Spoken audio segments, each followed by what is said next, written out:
Hello, my Teaserking family. How's everybody today?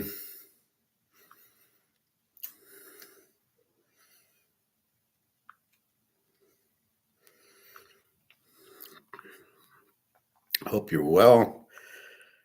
Dallas killed Oakland yesterday.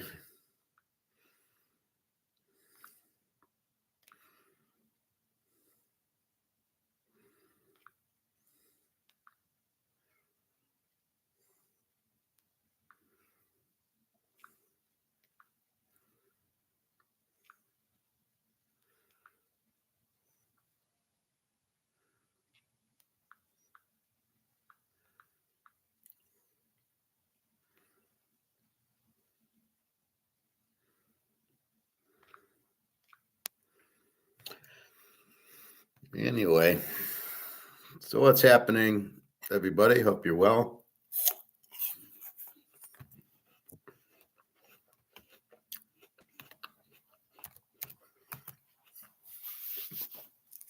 I'm doing all right. I didn't play the game yesterday.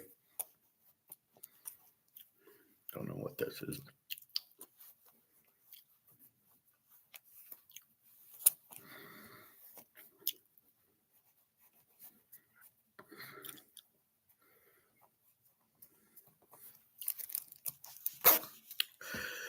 All right. So let's look at our gold. The game's getting old. So we can see the pushback by China for some reason, 40.13, and then it goes up to 40.80, and then it goes down to 40.54. I mean, it really is just a joke. I mean, what's the real price? How are we supposed to get a real price out of this? Because none of this is close to reality, right? 40.54. Oh, wait a minute. It was 40.40, it was 40.50, it was 40.80. Yesterday, it dropped at 2 o'clock. It went down $50. Both gold and silver had the same graph. How can that be? How can they have the same options that happen at the exact same time? What did they hit is it a button where it goes, well, what do you want to drop? Gold, silver, platinum, copper, nickel, okay, check, push the button and they all drop. I mean, is this what we're doing? I looked at this article.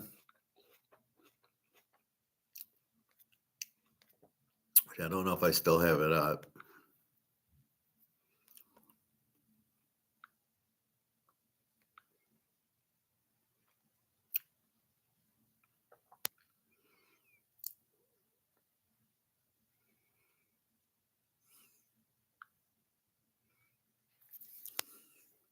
So here's the bullshit they give you.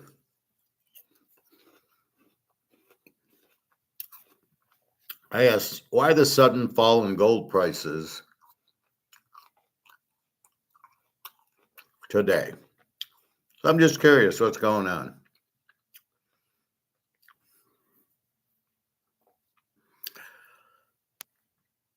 So here's the bullshit they give you. Gold prices are falling today due to hawkish U.S. Federal Reserve comments dampening interest rate cut hopes. A stronger U.S. dollar making gold costlier and reduced safe haven demand as global trade tensions ease and risk appetite returns, shifting money to stocks and bonds with traders awaiting key USA data like non-farm payrolls for more direction. What a bunch of horseshit that is. We are buying it because the dollar is worthless. Gold prices are falling due to the hawkish U.S. Federal Reserve comments dampening interest rate cut hopes. So what are we saying? If the Fed doesn't cut interest rates, we don't want to buy gold? Huh? What's that got to do with anything? Absolutely nothing. A stronger US dollar making gold costlier? What the hell are you talking about? A stronger US dollar? Oh, did they how is it stronger? Oh, against the other bullshit currencies. Oh, okay. That makes zero sense. So I love how they figure the dollar's stronger. Okay. I mean, they don't understand anything. The more you print, the less it's worth. So how is it stronger? Are you what are you doing to make the dollar stronger? Because it's not worth anything because you printed it to death. What the fuck are they talking about? And reduce safe haven demand as global trade tensions ease and risk appetite returns. So you want to risk your money by shifting your money into stocks and bonds. So you want to get into stocks and bonds just before it crashes because of the tariffs, because we're in a recession, uh, just because the economy's crap and the dollar's worthless. You want to get into stocks because the dollar's worthless. But it's stronger versus what? Based on what? Who's saying it's stronger? Why is it stronger? What are they talking about? Who's they? And show me how it's stronger.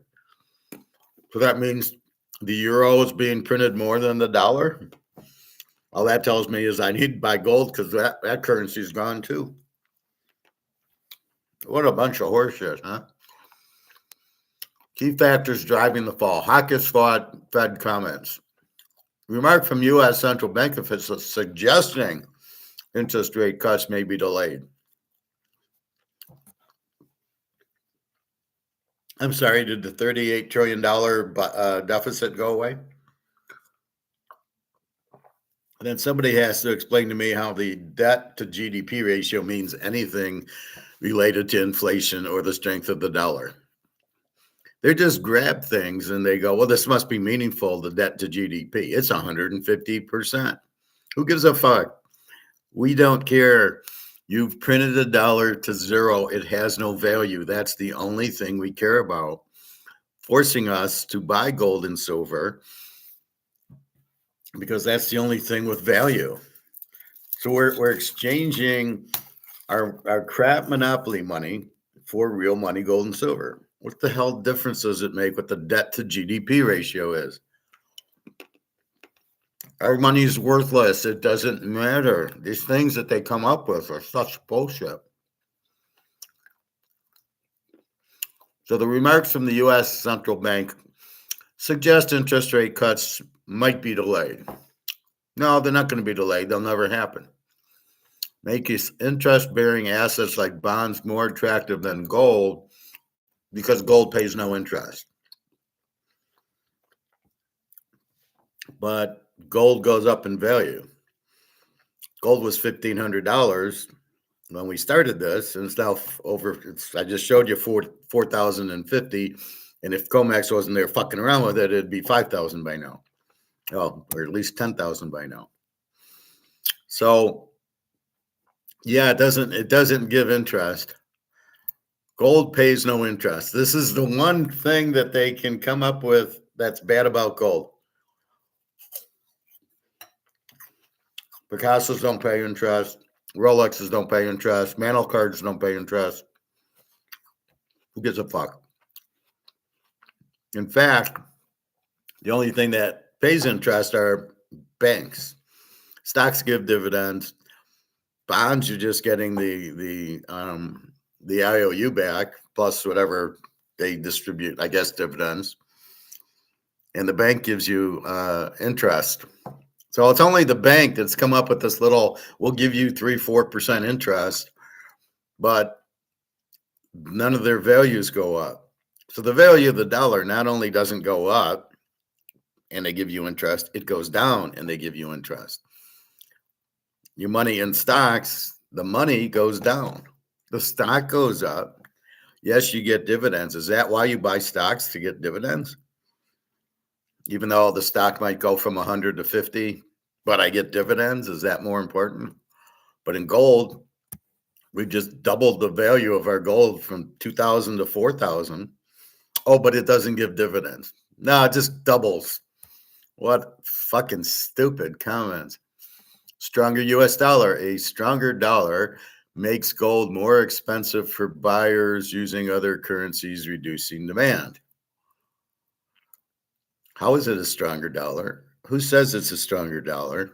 Based on bullshit, JP Morgan crap, makes gold more expensive for buyers using other currencies, reducing demand for gold. No, the demand for gold is because your dollar is worthless.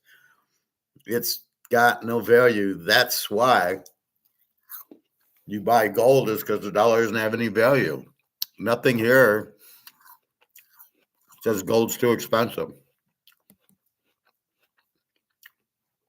It's the value of the dollar that has no value. You buy gold at any price. There is no too expensive. Easing risk aversion.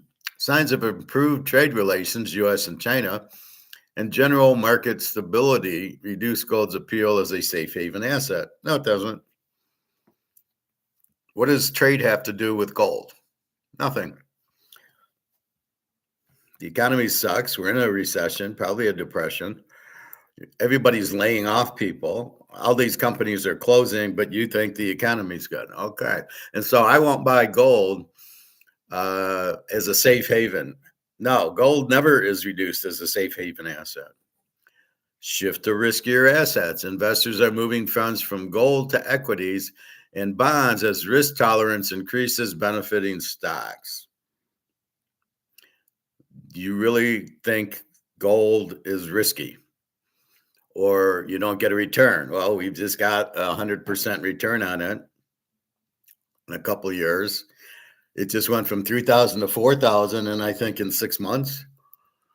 I met Jenna last October. Gold was 2,700. In a year, it's gone to 4,000. So it's gone up. I don't know what you call that, 60, 70%.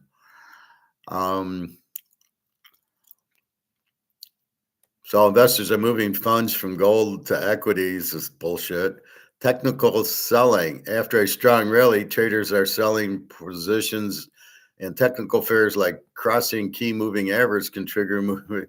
This is not a stock. This is gold. You do not sell gold. We are not here to sell gold. We're here to accumulate as much as we can get. We do not profit take it. We do not use technical analysis. So after a strong rally, we sell. No way. And it's not a rally. It hasn't even moved yet. So when gold goes from 4,000 to 10,000, you going to sell any? Hell no. What are they talking about? It's just mind-boggling how stupid these people are.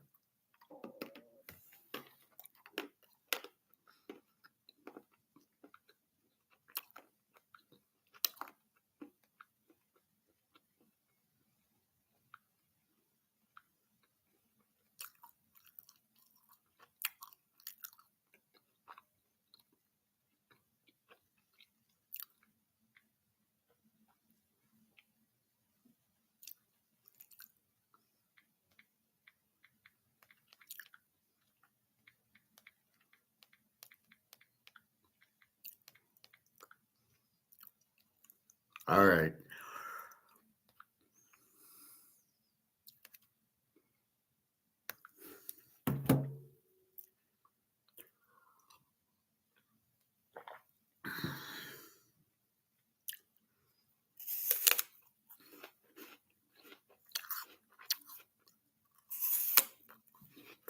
So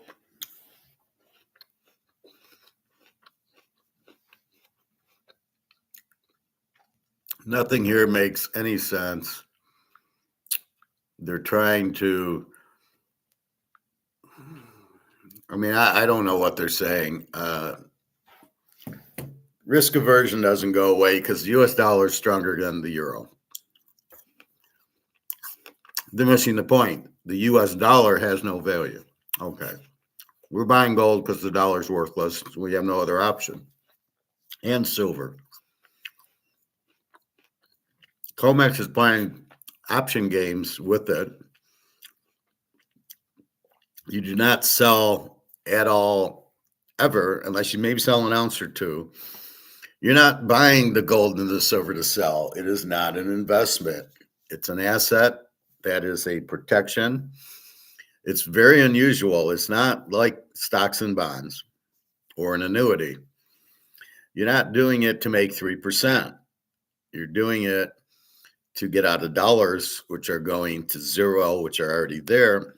But the kicker is you're also going to get 1,000, 2,000% return on your investment, especially silver. You're buying it at 2025. It's already doubled. That's 100%.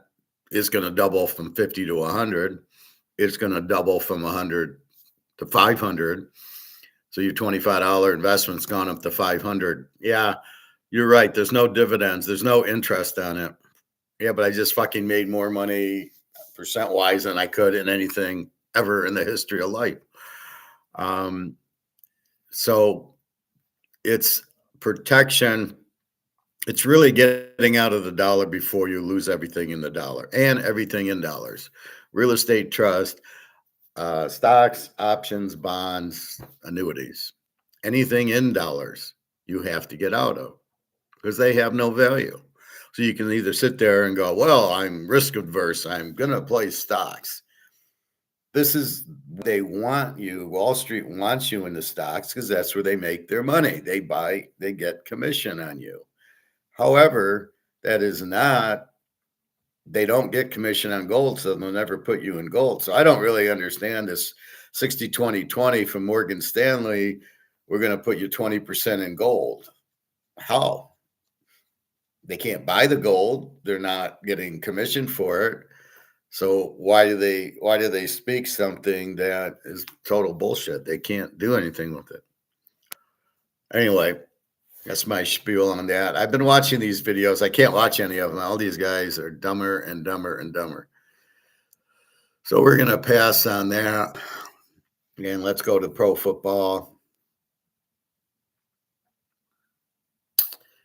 The NFL yesterday, all my Raider family, you got a bad team. They lost 33-16. Interesting. My score was 30-17, Dallas. 30. I should have bet the game. 33-16. I didn't bet it. I don't trust either. Dallas is like losing to Carolina and lost to I don't know who they lost to the week before.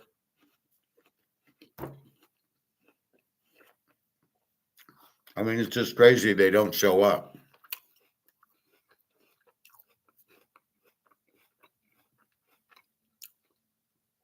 So let's look at this week's games. I have brought in my data. I have graded the teams. Not a lot of changes.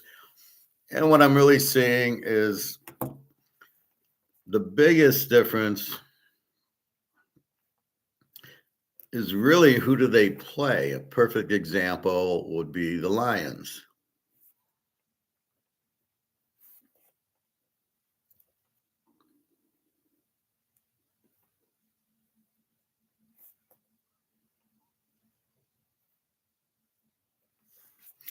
So the Lions, when they play a bad team, look like a real good team. They kill Chicago. They kill Washington. But then they play a good team, and they're a totally different team. They lose to Green Bay, Minnesota, Kansas City, and Philadelphia. So all teams that have good defenses, they lose to.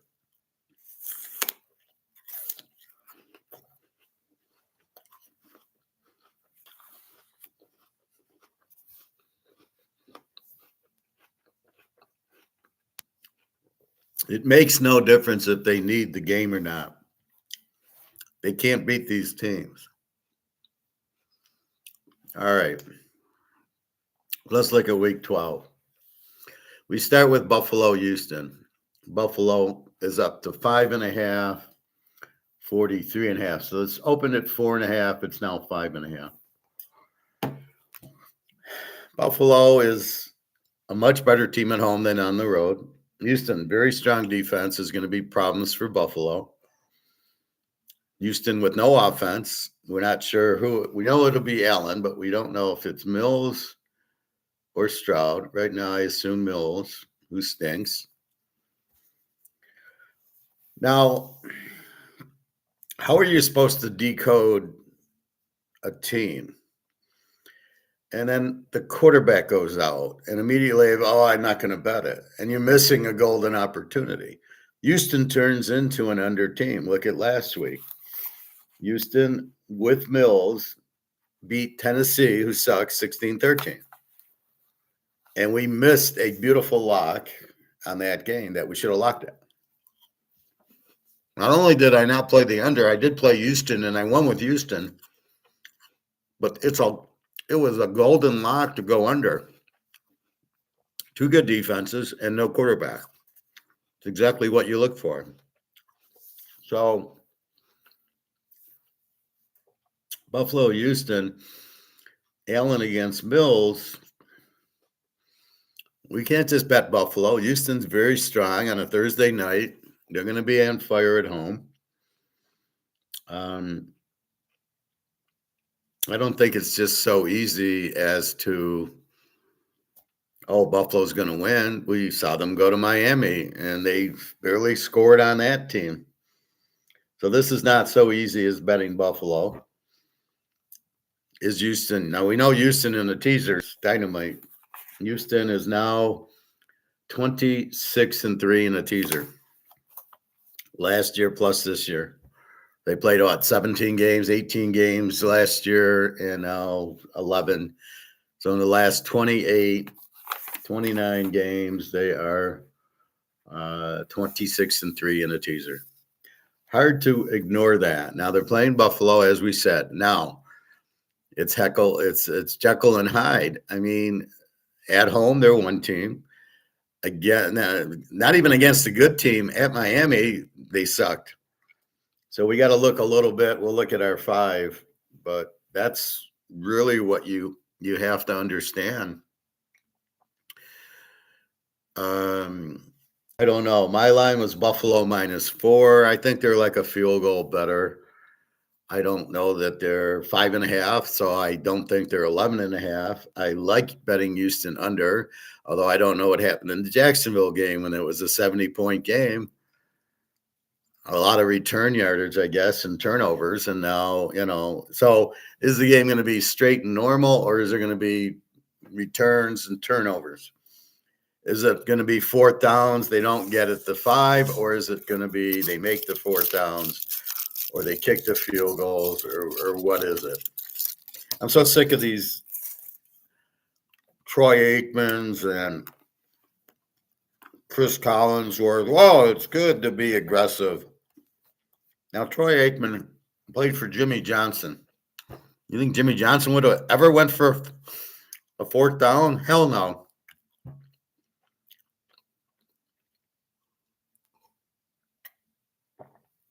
Troy Aikman's like he never played football before. Oh, that's a good move. 4th and 1 at the 5. Yeah, go for it. What are you, an idiot? All right. David, good morning. The Jets are playing the Baltimore, but it's not the Baltimore Colts, so it's not Super Bowl 3. Being the Baltimore Ravens, I have no idea what this Jet-Baltimore game means. Baltimore's 14, 44.5. I mean, this is another case where the Jets are terrible. How does Baltimore play terrible teams, and how do they play them at home? So it's apples and oranges. Which Baltimore team, who are they playing? Which team shows up against whom? We know Raiders are a bad team. We've been saying that for a while. And it's not Pete Carroll. It's really not Geno Smith, a little bit, but we know he's better than this. They really don't have the talent. They got Gentry, who's okay, but no offensive line. Brock Bowers, Mike Mayer's good. What happened to they get rid of Jacoby Brissett or whoever their receiver was?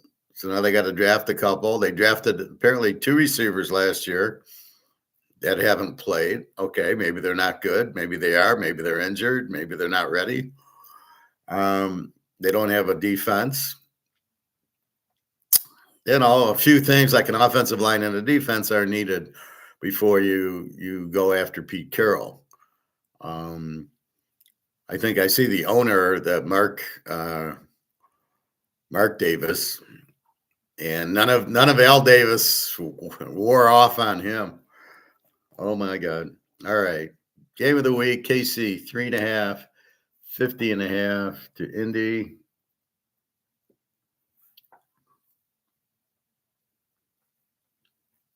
I see 50.5, and I go, "There's no way this is an over game."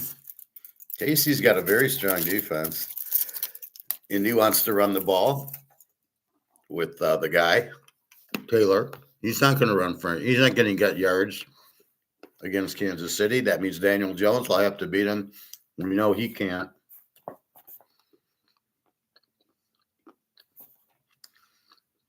So Indy's an A team, but Daniel Jones hasn't had to play yet. They've had the weakest schedule. Them in New England are just winning off a weak schedule. Now, once in a while, New England beats Buffalo. Is Buffalo that good? I don't know. Seattle goes to Tennessee. Seattle 13.5, 40.5. Tennessee, the Z team, the worst team. Pretty good defense. Seattle with a pretty good defense. This smells like an under. I don't know if Seattle covers 13. Darnold started to look like himself with 3 picks last week against the Rams, killing our over. We will see. Minnesota goes to Green Bay. Green Bay 6.5, 41.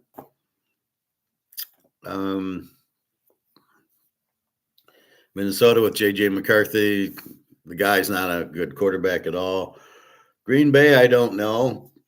Love, I don't have any confidence in.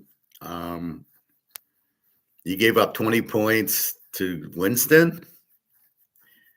Micah Parsons, but, and they got number 7 from Georgia. But after that, where'd your defense go? You gave up 20 points to the Giants in a game that we had, 30-unit lock under 49, and we had to sweat out the last couple of minutes in a game that should have been 27-0. Why are you giving up 20 points to the Giants? Do you have an idiot defensive coordinator? But that's what it looks like. Why didn't Micah Parsons just blitz Winston like every play, and that would have been Winston wouldn't have completed 5 passes?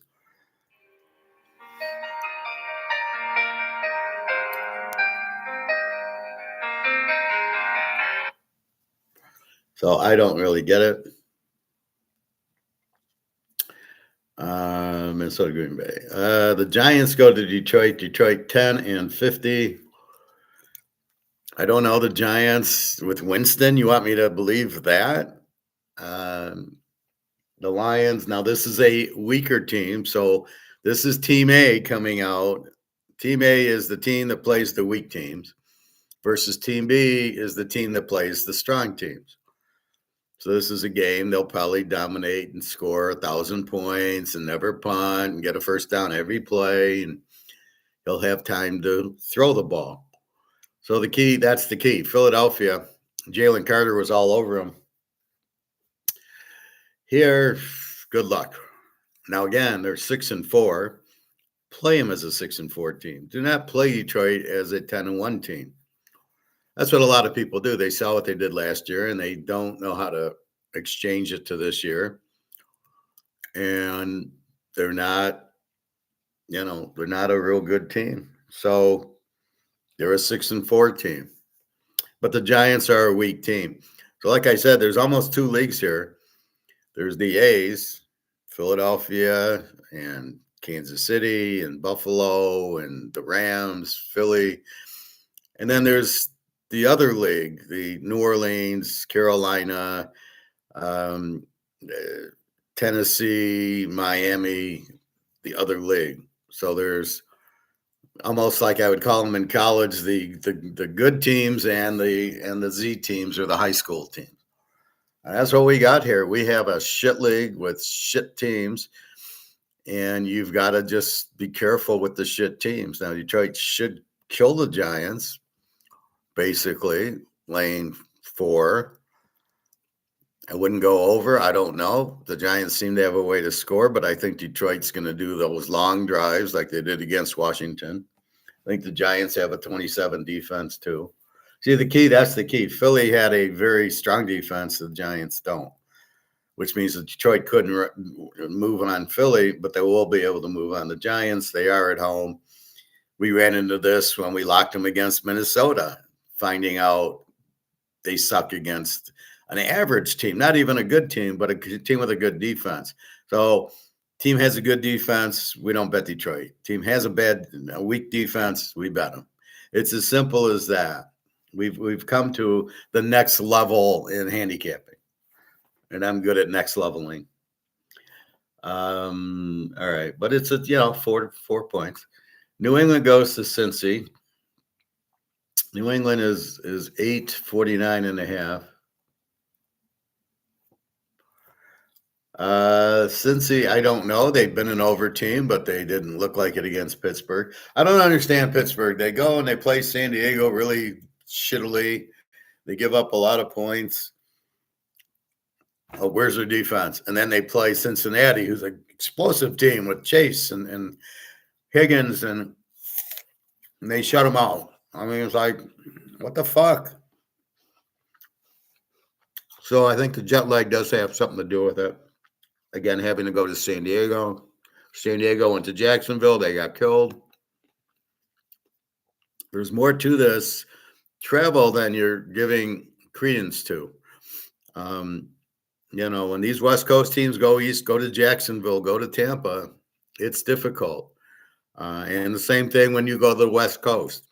I mean, the Lions could never win on the West Coast. So, anyway, that's what we got. New England, they don't really need the game. They're 9-2. They're 2-game lead over Buffalo. So there's no Buffalo's what? Buffalo is 7-3. They're 9-2, but they beat them. So if they both end 9-3, they got the tiebreaker. So they kind of have a 2-game lead. So they're pretty safe. Cincinnati's terrible. I don't buy Drake May. I'll never buy Drake May. He wants to run too much. He's gonna hurt his knee or his shoulder. He'll be out. And that's it. And they're done. Decent defense. A lot of injuries. We like Vrabel, good coach. Pretty good defense. Cincinnati could make it a game at home with that passing attack. Pittsburgh goes to the Bears. Now, not a bad flight for Pittsburgh. The Bears 345. The Bears are an over team, and Pitt kind of an over team. Again, which team shows up? I've never seen anything like it, that you don't know what team's going to show up on any of these teams. You don't know if it's the A team or the Z team that shows up. Buffalo beats KC. Buffalo loses to Miami. Buffalo beats Tampa. I'm sorry. Who is, I've never seen such bad play in my life. And I've been doing this since the 60s, okay? Let's see. Jacksonville, Arizona. Jacksonville 2.5, 47.5. I don't trust Jacksonville. I do not like or trust Trevor Lawrence. Arizona, Brissett, he seems to be okay in certain places, but he's always struggling. It's always kind of, and then he makes a good pass, and you're like, oh, okay.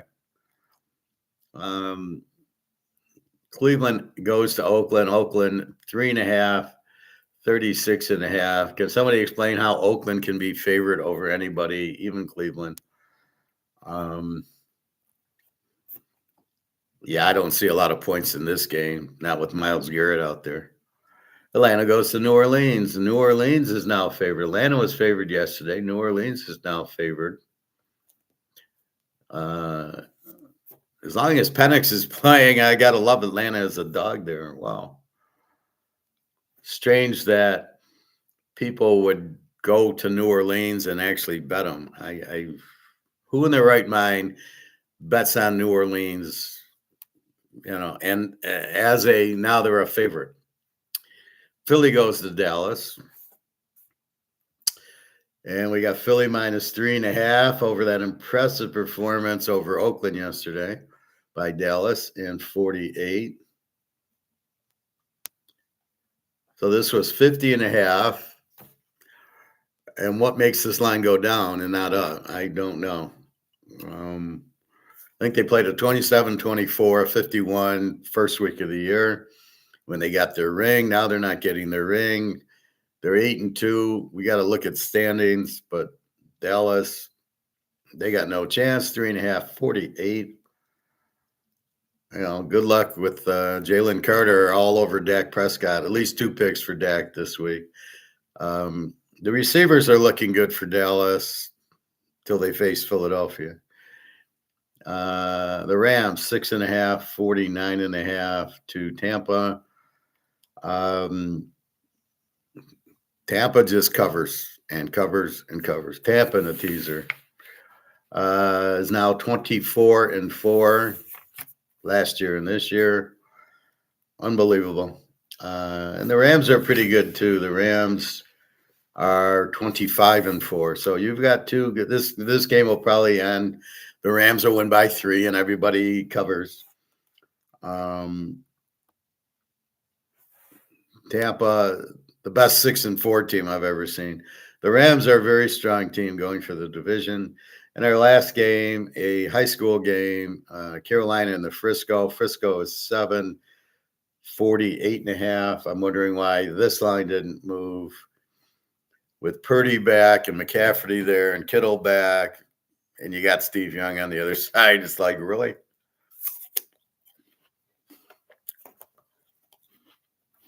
All right, let's check standings.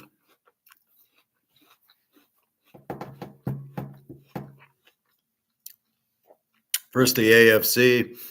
New England 9-2, Buffalo 7-3, Pitt at 6-4, Baltimore 5-5,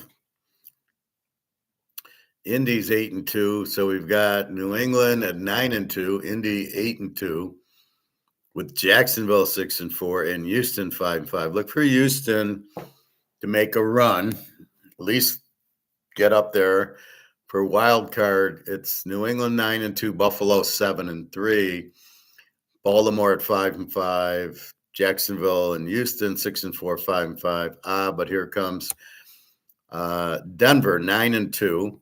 So Denver 9-2, Indy 8-2, and New England at 9-2. I don't think Denver's played New England. They did play Indy and got screwed on the game. San Diego 7-4, and here comes KC at 5-5. Well, KC's in a must-win now, and you don't fuck with Mahomes when he's in a must-win. KC's got who? Indy. The 3.5 over Indy, and the ironic part is KC has the really hard schedule, but when we look at Jacksonville's got an easy one. Houston's got an easy one. Baltimore's got an easy. Well, theirs is more difficult, and Buffalo's difficult. So Buffalo and Baltimore have the difficult schedules. New England's got the easy, as does Indy, as does Jacksonville. Denver's is probably right in the middle there. San Diego 7-4.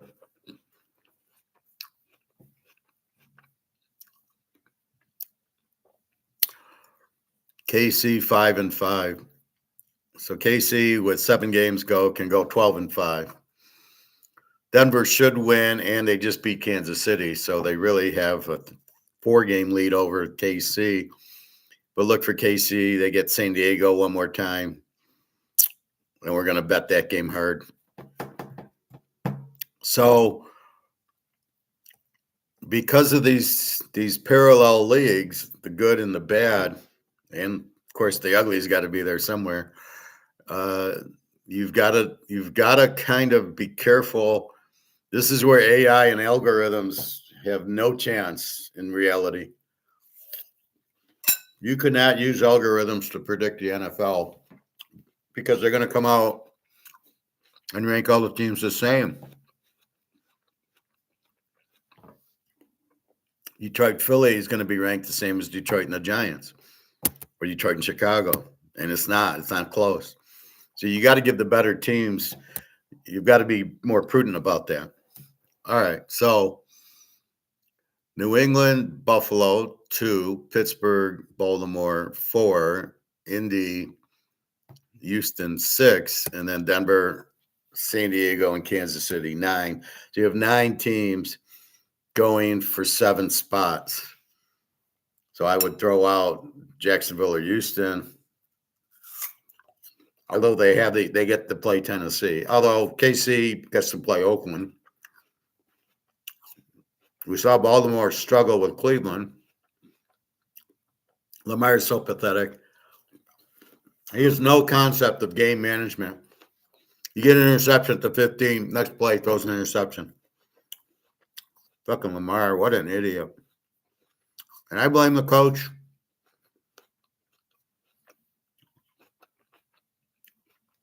Lamar is not an NFL quarterback, but the coach keeps playing him there because he's the MVP of the league. Yeah, he looked like the MVP against fucking Cleveland last week. Good God. All right. I was shocked Harbaugh went for field goals instead of 4th downs. See, but that's what you got to do. That's what the Lions guy doesn't do. You've got to look at the situation in the game and the wind and who you're playing and kick your field goals sometimes. It's not always about going on 4th down, but the Lions coach is an idiot and he doesn't understand that. We're going to be aggressive. Yeah, well, how many games are you going to lose being aggressive? All right. That's the AFC. The NFC. Philadelphia at 8-2. The Bears at 7-3. Everybody, the Lions. The Bears are 7-3. Green Bay's now 6-3-1, and Detroit's 6-4. I love this. Well, they went 15-2 last year. Yeah, this ain't the same team.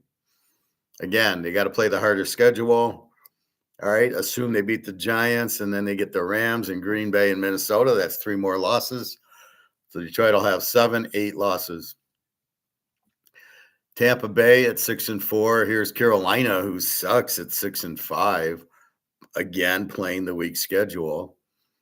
And then the Rams 8-2, Seattle 7-3, and the Niners now with healthy 7-4. Those 3 teams should make the playoffs. Tampa should win their division. Philly wins. So 1, Tampa 2, 3, 4, 5. So we need 1 wild card and we need 1 more division champ. So the Bears or Green Bay there, and then you have this. I would assume you'll get the wild card out of the North. So let's say Green Bay or Chicago wins the division, the other one will get the wild card. And Detroit, no, thank you. And the problem with Detroit is the variable change. Your offensive line stinks. You lose an all-pro center. It's not next man up. The next man up is not an all-pro center. So you're struggling there. And the problem is Goff needs a strong center because when he goes back to pass, they come after him, he falls apart.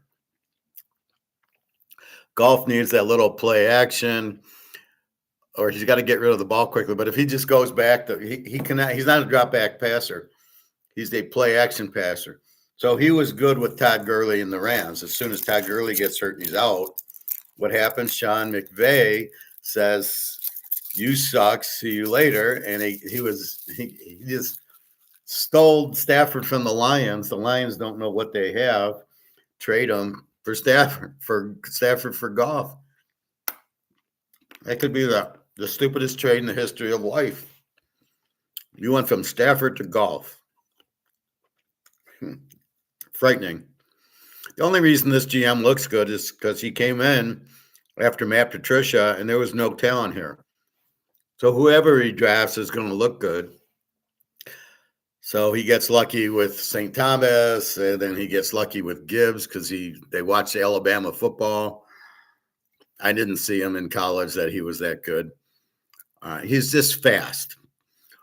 And then they happened to get lucky with the line. They had Tecker, but then they drafted the other guy, Pukanuka, or whatever his name is, the right tackle, and probably the stupidest move in the world. You don't pay your left tackle and your right tackle.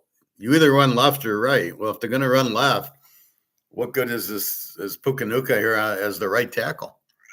What good is he? I don't need a right tackle like that.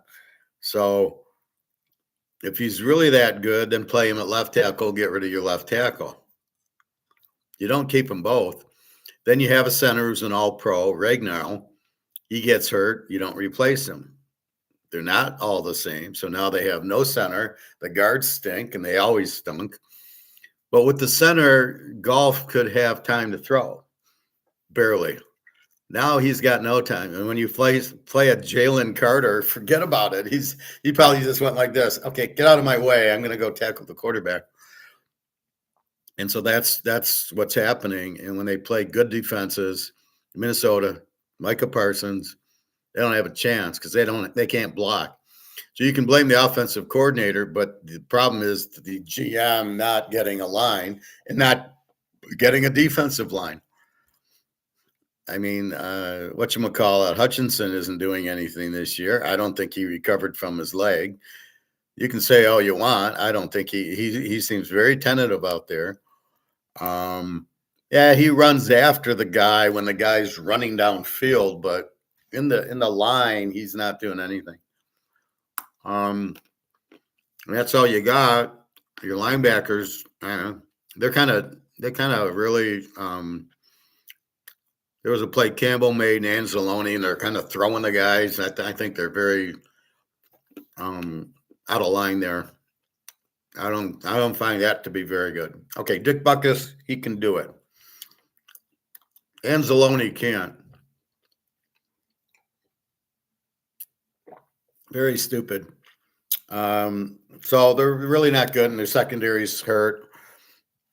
And they're not prepared for the hurt players because they pay Golf too much and the right tackle too much and the wide receivers too much.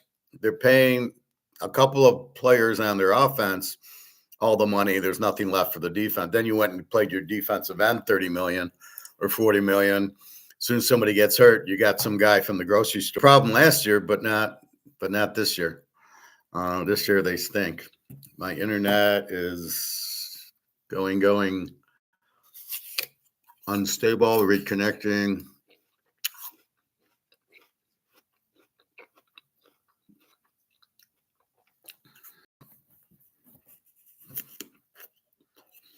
Okay, I think I'm okay. All right.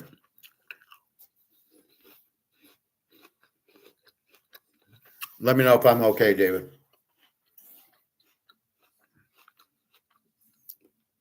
Sometimes when I go off for 10 seconds, I'm okay.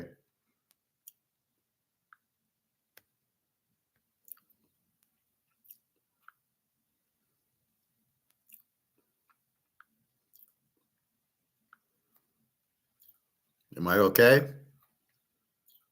Am I okay? Okay, I think I am.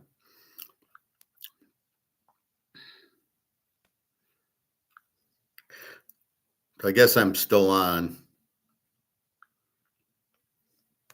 All right. Yeah, I can't control the internet, but it looks okay. All right. So that's the problem with a lot of these teams. They're overpaying for the quarterbacks or the wide receiver. The wide receiver is not a position you pay a lot for. Tyreek Hill got $30 million. How many playoff games has Miami won? None.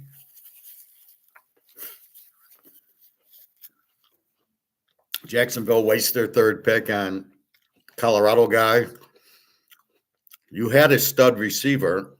You don't pay $30 million for a number 2 or 3 receiver who doesn't do anything. Oh, he's a cornerback too. I don't draft cornerbacks in the 3rd pick or wide receivers. So he's a bust. He's already injured, this Hunter guy. Stupid move. It's like Shotani. You're paying him $70 million because he pitches and hits. You out of your fucking mind? What are you kidding me? I hope they put a salary cap in baseball. That guy's not worth $20 million. I already had one lucky game in the World Series, and then he started striking out. He didn't do anything pitching wise. He got tired because he played 18 innings, and he just got hot. Scherzer didn't pitch too well to him, but you can't pay the guy for both positions. Maybe in baseball you can because there's no salary cap, although I think there is. But I heard a radio guy talk about, I think Scooble's, a baby, right? Oh, it's 6 innings. I got to leave. Goodbye. This is the game 5 of the playoffs. You can't leave. I had enough. Gosh darn it, And there's one radio guy, and he's like apologizing for him. Well, gosh darn it, he hasn't gotten paid yet. Oh, doesn't he have a salary? Doesn't he have a paycheck? Really? He doesn't get paid. What are you paying him for? What's the guy make? 10, 20 million now? Well, he wants to get paid 40 million a year for 10 years or whatever bullshit. No, I don't think so. I need a guy who goes more than 6 innings. I need Jack Morris on the mound, not Bill Morris. And he's trying to make excuses. Well, he's a good pitcher. Well, yeah, but the reason you go every 5 days and 100 pitches is so in the playoffs, you have unlimited. He pitches 150 in 9 innings. And if he gets hurt, oh, well, he gets hurt. What do we care? If he came back out in the 7th inning, the Tigers win the playoff because they're not going to hit him. But what did he do? He quit. And then the next guy comes out and gives up a run or 2. And then Seattle tied the game up. Well, if Scooble's out there and he's as good as they say, they wouldn't have tied the game. He'd have pitched the 8th inning, and then maybe the closer comes in the 9th if the Tigers have one. And that's it. And then they win 2-1 or whatever the score was. Well, we don't want to get him hurt. What do we care? He's not going to be on our team next year.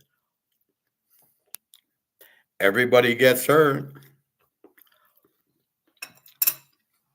Joe Burrow got hurt. So what the fuck are you talking about? He's an athlete. This is not 6 innings and I quit. Then he's a quitter. He's not a winner. Well, he didn't get paid yet. Oh, so I guess he's not got any salary. So he was playing for free the whole year. Is that what you're saying? If he's getting 20 million or whatever he was getting paid, I think he's getting paid. Well, he didn't get his big thing. How about the Dodger pitcher? He pitched 10 innings or 9 innings. Came back the next day and threw a couple innings. Well, he got paid. Oh, so because he gets paid more money, then it's okay for him to hurt his arm, but not your guy. Oh, your guy's had Tommy John surgery. Well, then he's fine. He obviously throws 95, 99 miles an hour, so he's obviously okay.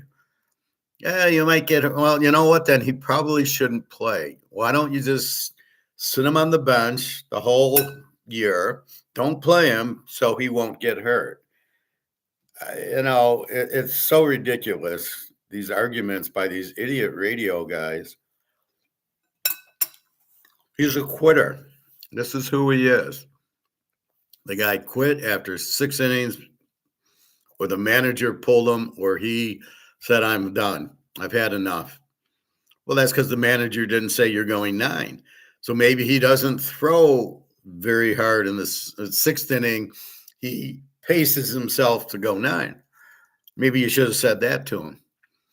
Well, no, he was spent at 6. Okay, well, I'm going to pay you $1 million a year, and if you go more than 7 innings, I'll give you a bonus each time. And in a really important game, I expect you to go 9 innings.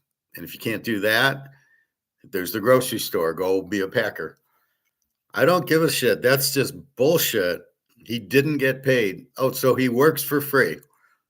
He's getting paid to pitch, just like the first baseman's getting paid to play first and the second baseman's getting paid to play second.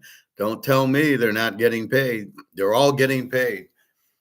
He should have TV deals. He should have everything in his contract, advertising and everything else. And if he's too stupid to do that, then he needs a new agent, not this idiot who wants to sign him. The guy won't pitch 6 innings. You're going to sign him for 10 years? If you sign him for 10 years, I guarantee you he will not pitch more than 6 innings because he'll be pacing himself for 10.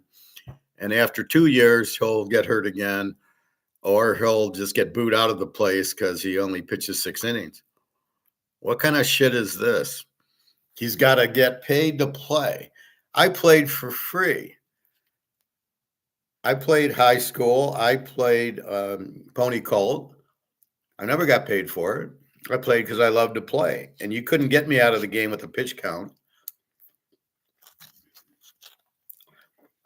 I'd pitch and I played second and short. I played every game I could. I never came out of lineup. I was a good hitter, good fielder. What the fuck you talking about? Getting paid. That's horseshit. Oh, I got to get paid to play. So if I don't get paid, I'm only going to pitch 6 innings, and I'm going to take my ball and go home. Okay, Mr. Communist on the radio, whoever you are.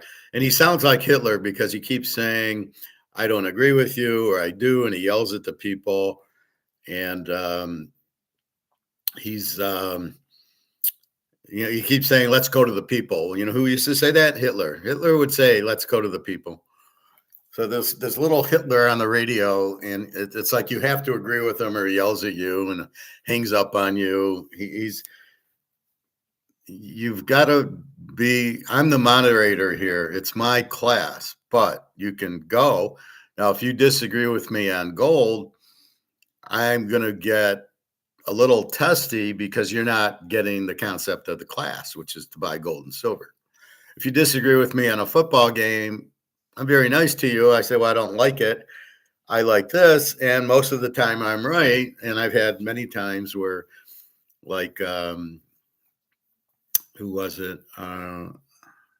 My baseball umpire, where I saved him because he would go with one team and I'd say no, and then they would lose. And yeah. So, but you're asking me for my opinion. So that's different. In this radio show, he's just Hitler. He just yells at the people, very opinionated, but you better agree with him. I don't call that station because the guy fucked me over, not this guy, another guy, where I paid for advertising, and he said, I don't believe this guy's record, even though it's posted on Teaserking. And so I'm trying to get promoted, pay for it, and the guy slaps me in the face. I don't want to do any business with these idiots. I couldn't believe when the guy did it. What a fucking loser that guy is. Oh, I don't believe this. It's advertising. I'm paying. Shut the fuck up and do the ad.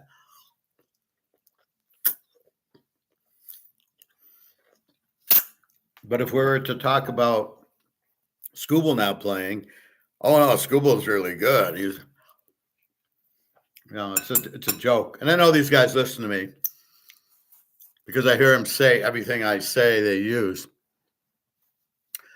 So, go fuck off, guys. Okay. Go insult your loser listeners. I only listen on the way to swim, and only when there's nothing else on. Anyway, so why did I bring that up? Is because you want to bet on winners, not losers. So, okay. So that's pro football. I have added the new stats. I've got to put in my teaser trends for this week that happened. So I update that, and then I get my new totals, and then we try to figure out the teams. But what's been happening is figuring out the teams. Oh, this all came from the Colorado guy playing two ways. So we got to figure out, not only do we now have to figure out the team, we now have to figure out two sets of teams. The team against the good team and the team against the bad. I've never seen this before in roughly, 1968. So we're going on 60 years. I've never seen where either you had the Raiders with Stabler and the Steelers and the Packers, and then Joe Montana and Lawrence Taylor. They were it. That's it. You never differentiated who was Joe Montana playing. Oh, they're playing a weak team, because the spread would take care of it. When they played the weak team, they'd be laying 14. And they might win by 5 or 6, but you knew they were laying 14. That was the equalizer. Now we have absolutely no fucking idea which team, how does Buffalo lose to Miami? Joe Montana would never have lost to a Miami team. All right, let's go to college. Well, let's look at the news. Steelers' Aaron Rodgers won't need surgery on fractured left wrist. So he's out. So now we go to Rudolph for Pittsburgh, who apparently looked pretty good.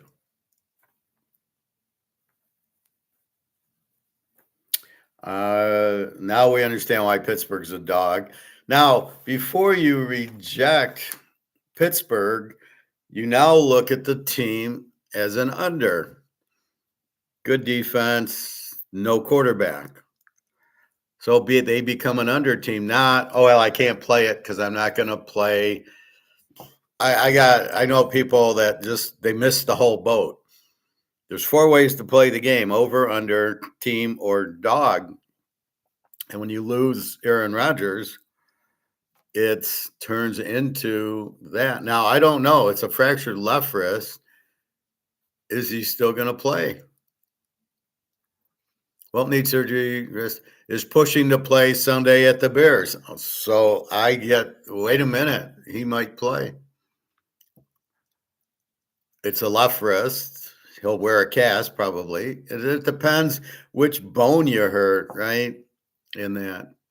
NFL, okay, this is what I want. NFL injury. Jamar Chase is suspended, I think.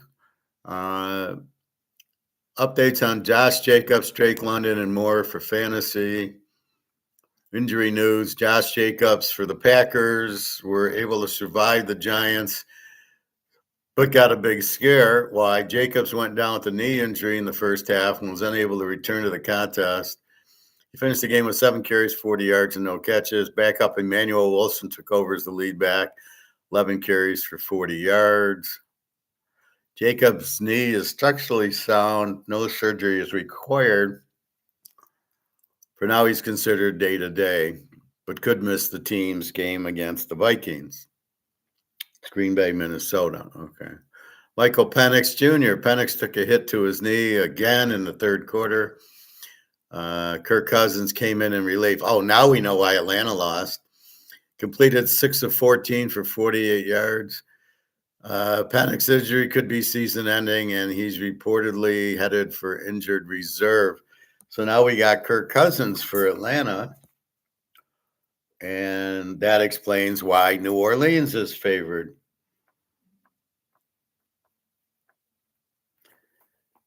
And now that makes that game an under, because Cousins thoroughly stinks. I would rip up the contract if I was Atlanta, going, that's based on you starting. But because Penix is the starter and you're backup, you're going to get paid backup money because he stinks. If Penix is done for the year, Cousins is a downgrade to the entire passing game. You'd think Atlanta would lean into the run if that's the case, which again makes the game an under game. So you got to look at the quarterback, but Cousins stinks. I don't know why they even signed him. I don't know why Minnesota signed him. I never thought he was any good there. That's why I question these GMs and coaches. Can't you see the guy sucks? Well, we'll try him anyway. Yeah. Daniel Jones. Okay. Drake London. London left late in the Falcons' overtime loss to the Panthers. London suffered a sprain, and he is out this week and possibly longer. So you have London out. You have Penix out. You have a terrible coach. So now I understand why New Orleans is favored, and now it gets you off of Atlanta as a dog. Head coach Raheem Morris, what a shitty coach he is. London is week to week. It's a brutal blow for fantasy. Who gives about fantasy? Aaron Rodgers, okay, we know him. Jalen Ward, the running back for the Steelers, ankle.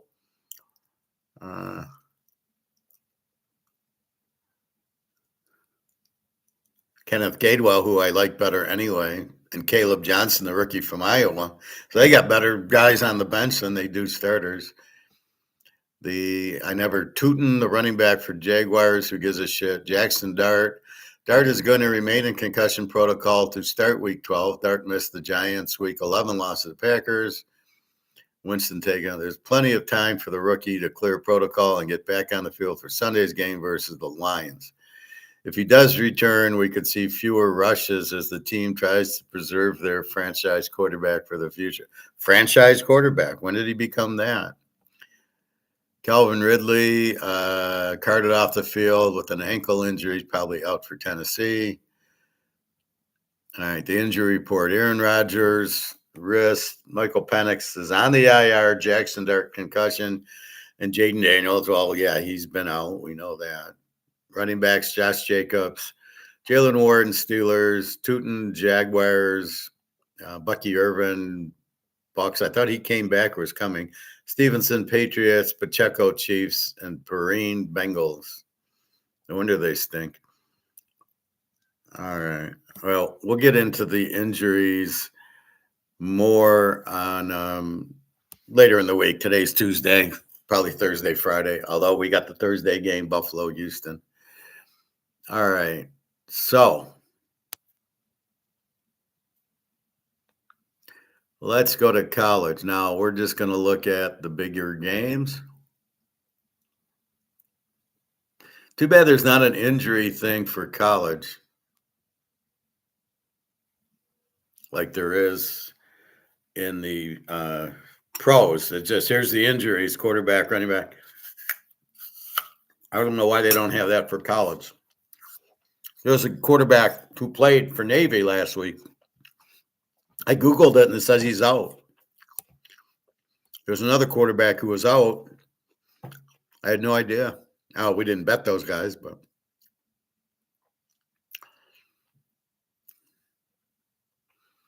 Virginia Tech hiring James Franklin as head coach.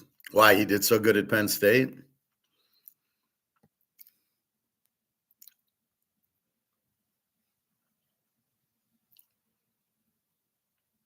Alabama, I can't believe they fucking lost.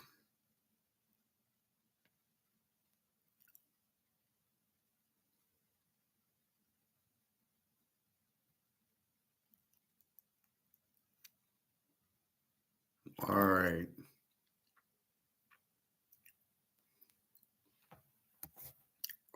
All right, why don't we just look at the top 25? Well, we'll look at tonight's game. I did call it. So we've got UMass and Ohio. We got Ohio minus 32, 51.5. We got UMass as the Z team. Ohio is an E team. So you got a Z team. It's a big number, 32. UMass seems to lose every game like 42-6. So Ohio should steamroll them. Akron and we got Bowling Green 3.5, 47.5 to Akron. Akron's an E team, 28 defense. Bowling Green's a W with a 25. Let's go back to Mass. A Z team with a 38 defense, and Ohio an E team with a 23 defense. So Bowling Green 3.5-point favorite over the E team. Akron, they've been a Z team, but they got looks like a little bit better this year. And then we got Western Michigan, Northern Illinois, 200 teams playing. Western Michigan, 38.5, which makes sense. They're under teams. Western an 18 defense, Northern Illinois a 22. So this looks like an under game. It also looks like a Western Michigan game, but probably the under, but it's a low under 38.5. That's tonight's game. Tomorrow's games, we got Miami of Ohio 1.5, 39.5. A couple of under games there, both with 21 defenses, Miami of Ohio and Buffalo. Buffalo's the one that played Mass 17-10. Buffalo is pretty bad. Miami of Ohio is pretty good. That's why they're favored. So we'll see. And then the next game Wednesday is Central Michigan, 847.5. Central's an E team with the 23 defense. And Kent State's a Z team with the 34 defense. So we would like Central. So the E teams, we got UMass tonight, but you're laying 32 with Ohio. And then we've got Kent State's a Z team. Central is 8. That's doable. Central's an E team, 23 defense. So they can score. Let's look at the other Z teams, and then we'll go through the top 25. VTech's a W team, but they're probably a Z team. Tulsa is a W. See, Charlotte, Z team, 45. Georgia's 45-point favorites. And the way Georgia's playing, I'm tempted to play them. Colorado State, a Z team, to Boise.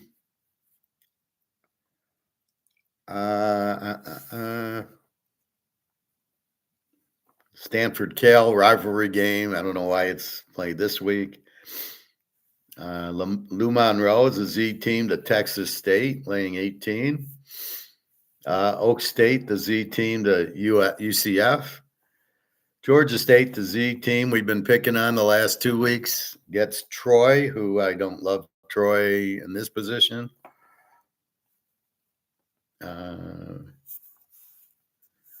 Sam Houston and Middle Tennessee, both Z teams playing each other. Ball State, a Z team to Toledo. Toledo 27.5. Toledo is a good team, better than Ohio. So here you're laying 32 with Ohio. You're only laying 27 with Toledo. But Ball State's a strange Z team. They don't score, but they only have a 28 defense. Nevada, a Z team to Wyoming, who doesn't score a lot, laying 7. And see, that's when it gets difficult. They play the under team. You like an over team because you know they're going to score and there's nothing that they can do. But when you get the under team, are they going to score enough? However, in this case, they're only laying 1.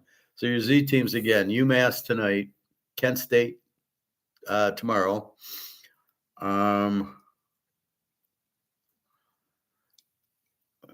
We got VTech, a W team, Tulsa, a W team, Charlotte, a Z team, Colorado State, a Z team, Lou Monroe, a Z team, Oak State, Georgia State, Sam Houston in Middle Tennessee, but they play each other, and Ball State against Toledo, and Nevada, Wyoming. So those are your Z teams this week. We like betting against them. We just made a fortune with Coastal Carolina and came back with Marshall last week.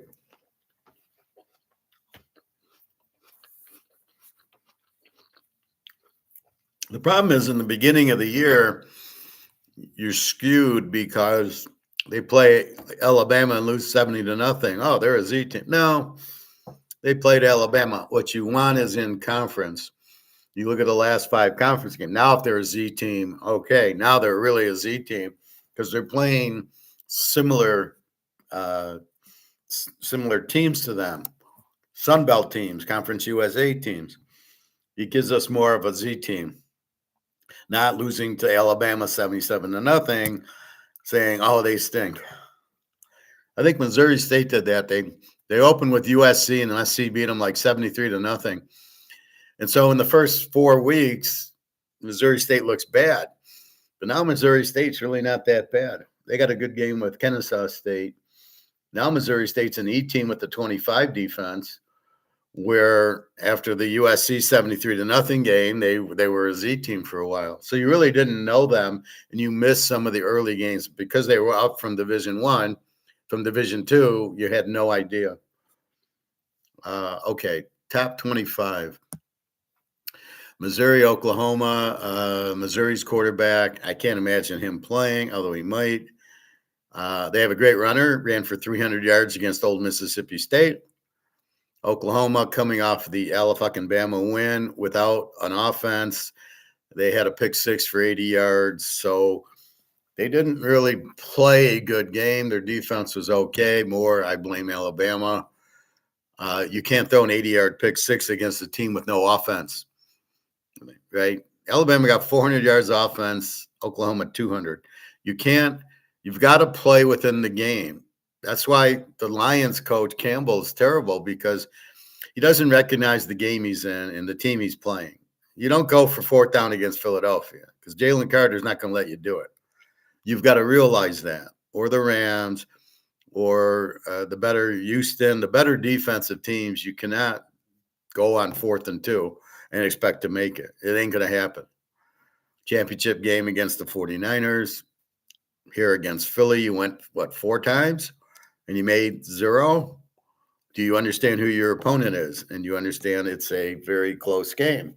Not at all. Do you understand it's a turnover? Not at all. You threw one at the end zone. You had it at the 5-yard line. Do you understand you can kick field goals and get 3 points that way? I don't think he does. So you got to understand the game you're in. Alabama did not understand the game they were in. You've got to call better plays, kick field goals instead of giving up touchdowns, and they win the game. So we'll see. Oklahoma 7.5, 42.5. I don't know. Missouri just here's where I would have liked their quarterback, right? Now backup's in. The guy ran for 300 yards. He's not going to run for 300 yards against Oklahoma. Old Mississippi State's not as good defensively, but Oklahoma is. So probably a low-scoring game. Oklahoma doesn't show a lot of offense. 7.5, 42.5.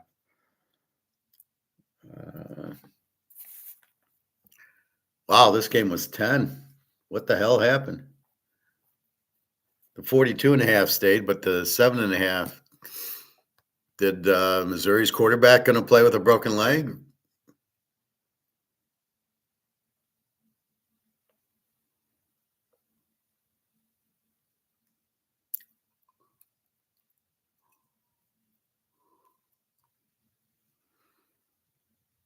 Boy, I just don't understand the do they not know the quarterback broke his leg and is out? I mean, that's what it looks like, is they don't know he's out. Louisville goes to SMU, and SMU is 352.5. Excuse me.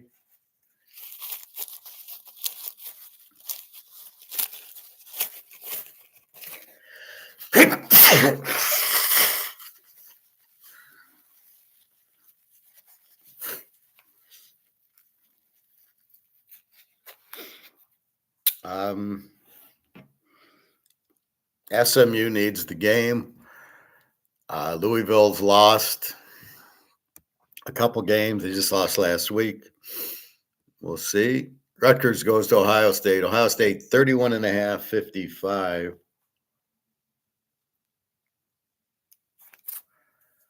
Up from 30, but down from 56 to 55.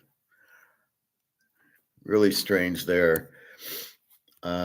Rutgers is an over team with a 30 defense. Ohio State, I'm not gonna go under with Ohio State because of the 7 defense, because they score 45, 50 points a game. You've got to treat them as an A team. Georgia would not score 45, 50 points a game when we locked them under that year, 10 times. And every time they'd win 35-0. And what you got with Ohio State, they are pushing it into the 40s and 50s. Their coach is terrible. He's missing the whole point. He's trying to cover, but he's missing the point. When you're up 40-0, you don't try to score another touchdown. That's just stupid, right? Not good sportsman, bad sportsman. It's just stupid. Take your knee, run the clock out. You're playing to win the game. You're playing to cover the spread, but you should be playing to win the game. Because when somebody gets a broken ankle, when him fucking around trying to score a late touchdown, then he'll realize it.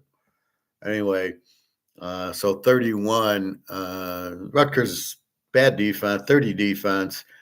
Ohio State wins the game easy. The question is 31. You cut it to 25. I can't imagine Rutgers doing much here. Miami, Virginia Tech. Miami 17.5,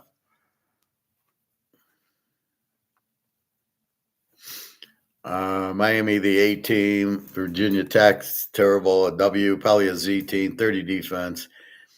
Because if you break it out, Virginia Tech probably scored it early against the high school teams. Miami, an A team. They're 8-2. I guess they still have a chance for the playoffs. Probably have to win the game. 14 defense. And Virginia Tech's terrible.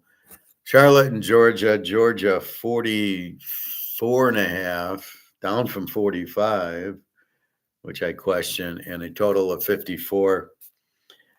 I almost think Georgia's going to win it because I'm watching their offense against Ole Miss and against Texas, and they scored 35 on Texas, and their defense is playing. I think they'll play against Charlotte. They're number 5, and I think they put up 60 points in this game. And I don't think Charlotte, Charlotte's not a scorer anyway. They're a Z team, but Charlotte's defense is so bad. Georgia just handing the ball off is going to score a touchdown. So even if they're not trying to score, we'll score. They'll score in the fourth quarter where the Tennessee game, they didn't try. We'll see. Alabama's got Eastern Illinois. Yeah. Okay. Thanks, Alabama. How are they number 4? This is an old thing. They're not number 4. I think it comes out tonight. They'll be number 10. South Florida, 21.5, 69.5 over UAB. Now they got beat by Navy last week. UAB, I have as an over team, but I'm going to correct that once I look at the numbers. They are a 38 defense. South Florida, an A team, 25 defense, very explosive team. And they should run it up pretty big on UAB. We will see. I got to see who UAB is. Arkansas, Texas, very good game. Let's find it. We have Texas minus 10, 57.5. Arkansas, very over team, good quarterback, no defense, 32 defense. But Texas is the liar. They're a B team, but they have an 18 defense that I don't believe they have an 18 defense. Okay, because now the last 3 games, they've given up over 30 points. Tennessee, Old Mississippi State, Vanderbilt, and now Alabama. Or no, Georgia. Excuse me, Alabama. Georgia put up 35. So when we first locked the Ohio State-Texas game week 1, I thought both teams had great defenses. Texas doesn't, or they've got a lot of guys injured. But they're not a great defensive team, and they're going to give up 30 to Arkansas. But Arkansas's got a 30 defense. So this goes to an over. This is kind of a rivalry game. Look for Arkansas to score early and often in this one, as will Texas. They'll throw that pass to the fast guy and, the little 2-yard pass so Arch Manning can have 70 yards of passing stats on a 2-yard pass. I don't trust Texas minus 4. Arkansas in 16, probably better. Again, probably an over game. This might be our free play. I'll have to digest it. I got to take this call, but I'm going to see if I can call him back. Hello? Hello? Hello? Hi, I was looking to speak with Howard. Yeah, this is Howard. Hi, Howard. My name is Cynthia, giving you a call with Penske Logistics. How are you? I'm fine, thank you. I'm just in the middle of something. May I call you back in about 20 minutes? No problem. If you like, I can actually just send you an email because I do have other calls scheduled right now as well, so I would hate for us to keep playing phone tag. I can go ahead and follow up with you through email. That way we can schedule some time for the senior financial analyst role. Yeah, that would be perfect. I don't mean to not talk to you now, but I'm just in the middle right now. So. Oh, no, you're fine, Howard. I completely understand. I'll send you an email right now then, okay? Okay, and I'm looking forward to our conversation. All right, sounds good. Thank you so much, Howard. You enjoy the rest of your day. You too. Thank you very much. Thank you. Bye-bye. Bye-bye. That was Pesky Logistics for an actual finance job. So I wanted to take the call. I apologize, but I don't have a real way to pause the class. It's either end the class or that, but she said she can reschedule. So I will talk to her later. I never know with these things. I mean, you have a conversation and then you never hear back.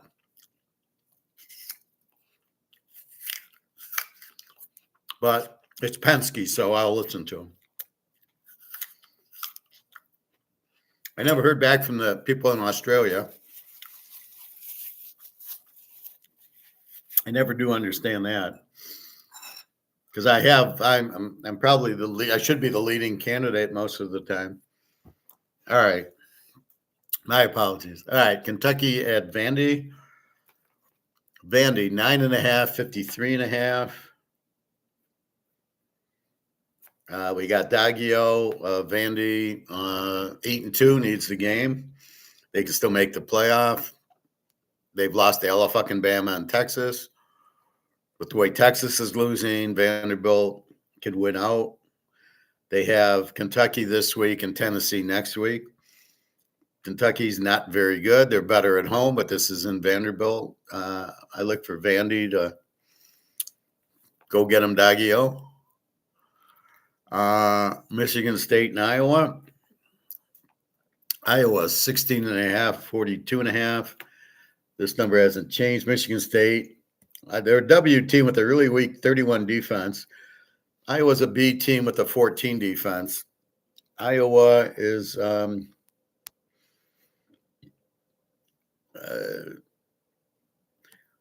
Iowa's a 14. Now we saw them play Oregon to an 18-16 game. We've seen them play USC to a very tight game. What was that game? It was 26-21. So Michigan State's not going to score very much. Iowa is also much better at home. Michigan State with the weak defense. I kind of like Iowa here at 10.5. I'd like to get it under 10 if we can. The total 43. It's hard to say. Michigan State probably gets shut out here. So that's why I think I like Iowa more than I like the under. Syracuse goes to Notre Dame. Notre Dame 35.5. Let's see. We'll just call it 35 and 50.5. Syracuse quarterbacks hurt. Notre Dame, everybody will be there. Jesus and God will be there, and Lou Holtz and all the religious people will be at Notre Dame this week. At home, they're going to kill them. I mean, Syracuse without their quarterback is lousy. Now, do we go over with Notre Dame? Do we think we're going to get points from Syracuse? If we don't think we're going to get points from Syracuse, we bet Notre Dame. If we think we're going to get points from Syracuse, we bet over because Notre Dame is going to score in the 40s. It's either going to be 40-14, we get over, or it's going to be 42-0, and we lay the 29. So I'm leaning towards Notre Dame there. Great game here, USC, Oregon. Oregon 9.5, 59.5. Definitely like USC. They played at Notre Dame. They beat Michigan. They've now beat Iowa. I'm not worried about them scoring on Oregon. Oregon is an A team with a 13 defense. USC an A team with a 21 defense. This is a very close. This is a tease the dog game. Absolutely. Just like when we played USC Notre Dame. I don't think Oregon's better than Notre Dame. I don't buy Dante Moore's that good. Defense is good, and it's at Oregon, but I think this is a classic tease the dog. Kansas State goes to Utah. Where are we? Where did we go? We're over here. Okay, Kansas State an E team with a 25, Utah an A team with a 15. This is 17, 16.5, and 52. Okay, number hasn't moved. My line was 17. Okay. Kansas State's an even team with a 25. Utah an A with a 15. Great quarterback. Strong defense, as you can see. Utah has been scoring a ton. I mean, last week I bet them over, and they killed whoever. Last week they played Baylor 55-28. Well, it's Baylor, right? K-State in this situation is a 25 defense. Baylor is a 29 defense. So Utah will have no problem. They're at home. Must-win game for them. They're 8-2. All these two-loss teams can still make the playoffs. They can't afford a loss. We got that. So there's two ways to go here, Utah or the over. It's definitely an over game. So we'll see. We got Michigan and Maryland. We got Michigan laying 13.5, 45.5. Maryland, I don't know. They've stopped scoring. They had a decent quarterback, and they haven't done much lately. They're now an under team, 23 defense. Michigan a B team with 17. Michigan got Ohio State, a little game with Ohio State next week. Hard to keep focus. Quarterback really stinks. They found a new runner, this freshman. The defense, okay, didn't look great last week to Northwestern. Northwestern had them beat. Tell you, Northwestern's playing pretty good ball. Total of 45.5. This is probably an under. We'll see. Pittsburgh against my Georgia Tech. Haynes King. Georgia Tech 2.5, 61.5. Georgia Tech's been playing not that good the last few weeks. They're at home. Pitt's pretty good, but didn't show up against Notre Dame. So I think there's points in this game. I think Tennessee, Florida, interesting game. We have Tennessee 4.5, 57.5. Now this is at Florida, not at Tennessee. We know Tennessee's an over team with the 29 defense. Florida an under with 23. Florida at home, this should get points. Tennessee, we know, will put up 30 and probably give up 30. So I think it's doable over. I don't like Tennessee laying 4.5 on the road at Florida. Florida did beat Texas at home, so look out. And their last game is BYU against Cincinnati. BYU's 2.5, 54.5 at Cincinnati. BYU, an A team, 17 defense. Cincinnati's a B team with the 22 defense. Cincinnati's got Sorsby. BYU just beats the shit out of everybody. Hard to go against them. Especially now, total, I'm not sure. I got to study a little bit more. But Cincinnati's played well and then haven't. And they got torched by Utah, and they'll probably get torched by BYU. BYU, excellent team, 9-1, so they need the game. Now we start looking at the fifth dimension, which is teams that need the game for the playoffs to win their division. BYU's tied with Texas Tech, except Texas Tech beat them. So they've got to win the game and hope Texas Tech loses, but Texas Tech ain't playing this week. So that's your top 25. Let's look at other games. So we see Ohio State. They'll probably kill Rutgers, who has a pretty good offense, but I just don't see it. I'm getting tired of betting Ohio State under, so I'm not going to. You fool me once, shame on me. You fool me twice, shame on me. You're not fooling me 3 times. I'll go find another under to play or an over. Minnesota Northwestern 440.5. Northwestern has been playing very well. Should have beat Michigan last week. They did beat Penn State. They played very well. They had USC at USC until the fake punt. So Northwestern looks like a very good team. Minnesota better at home. I love some of these teams. They win at home, they lose on the road. So I look at Minnesota, I think Northwestern's the better team here. We talked about Oklahoma, Missouri. Why it went down to 7.5, I don't know. I think Oklahoma wins because unless Missouri's quarterback's playing, they've got the runner who ran for 300 yards. He's not going to run for 300 yards against this Oklahoma defense. Miami, VTech. Miami needs it. VTech stinks. Army, Tulsa. Army 10-45. They got Navy coming up. Georgia 44-54 against Charlotte, and Charlotte with the 37 defense. I feel that Georgia is going to cover this. They're at home. They just put up 35 on Texas. They weren't playing that well, and they lost to Alabama, and now I think they know they need a big win, and I think they're just going to keep the quarterback looks good. He's throwing good passes. They're running good. I just see Georgia on all cylinders here. Let's see. Let's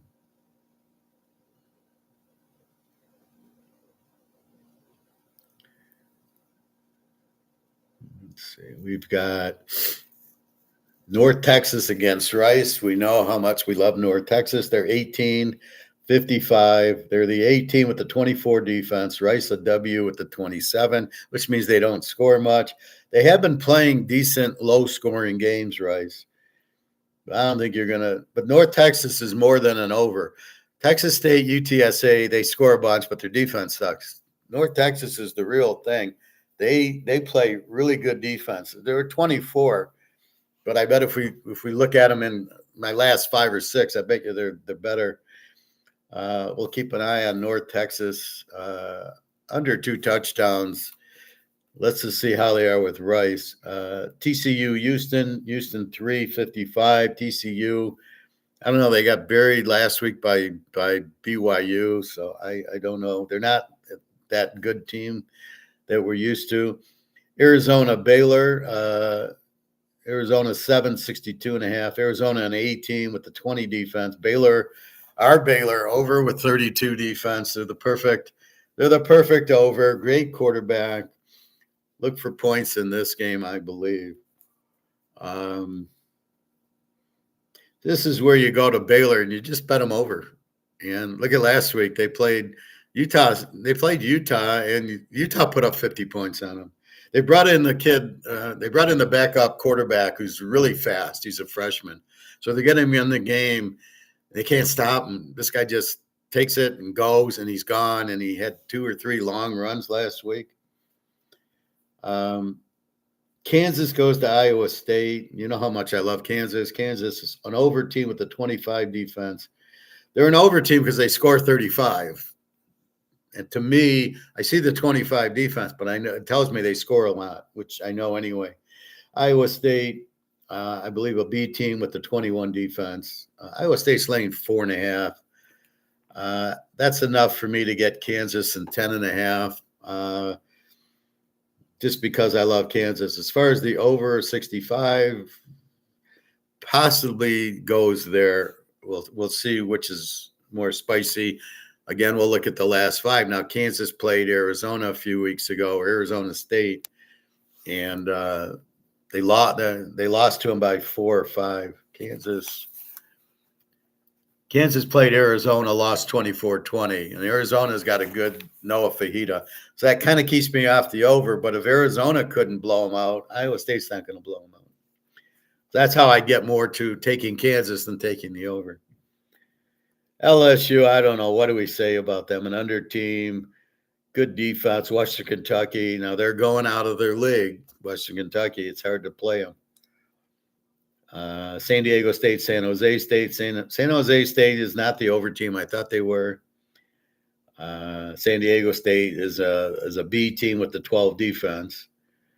Washington, UCLA. Now this is a good game. Washington is an A team, 19 defense. They blew out Purdue last week. Now they go to UCLA, and the question is the volleyball player going to play? The backup came in. He did nothing against Ohio State, which what would you expect? That's why I played Ohio State under last week, because UCLA's quarterback was out.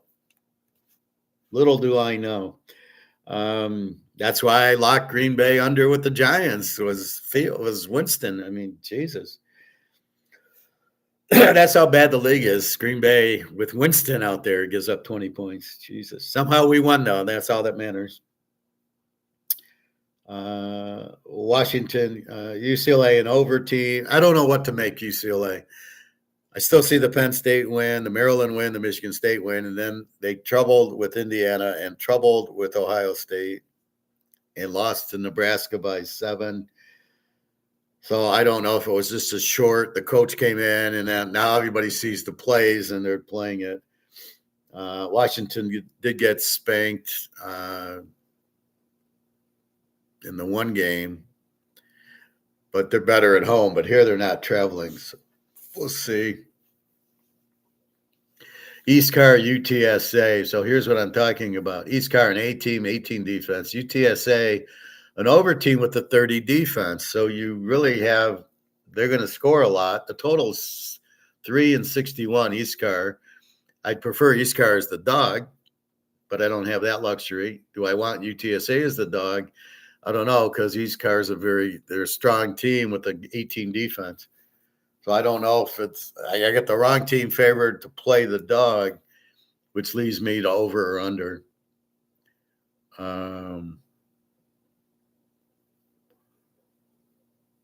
Let's see. Ball State goes to Toledo. Toledo, the A team. Ball State, the Z. We talked about Toledo, 27.5, 47.5.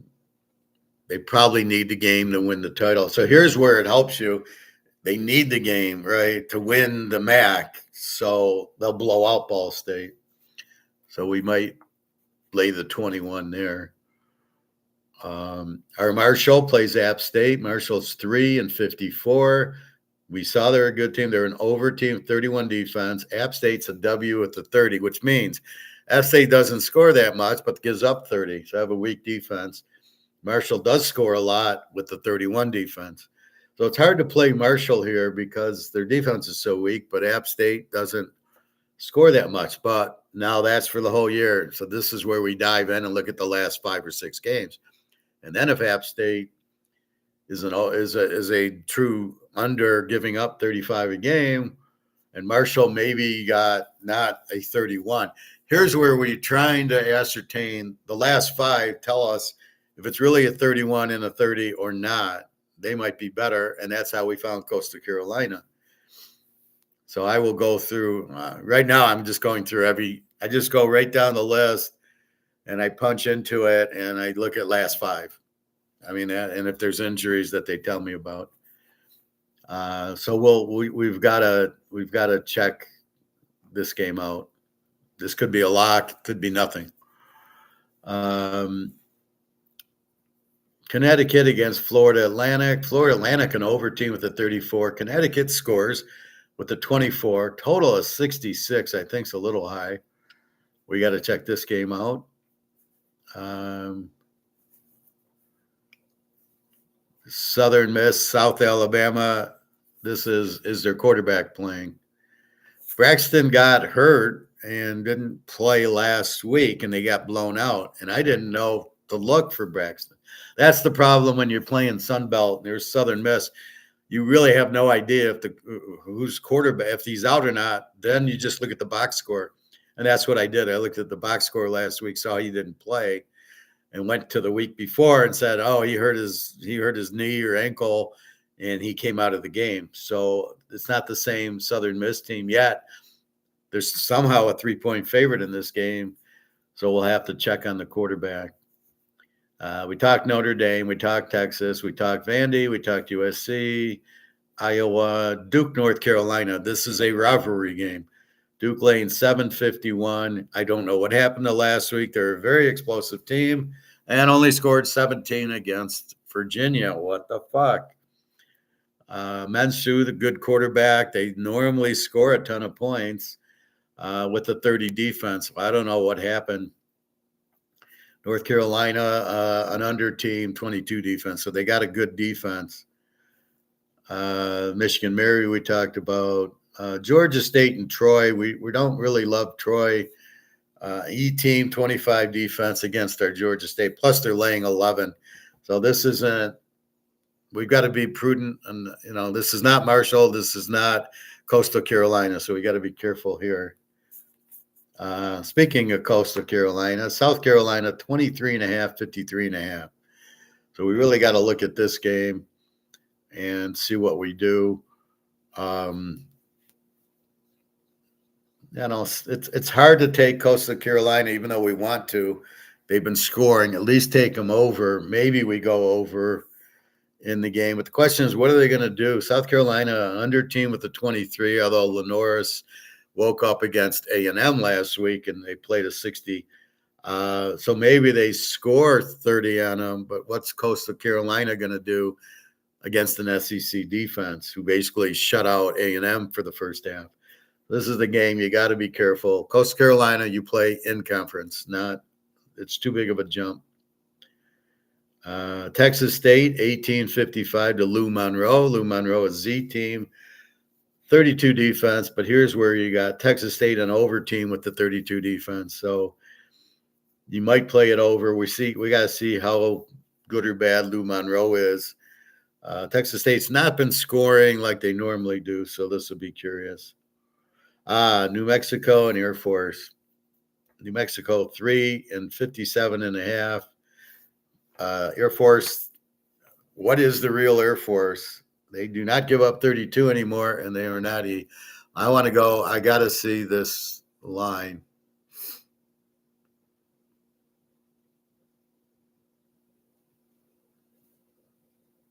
So I'm just going to go into the Mountain West.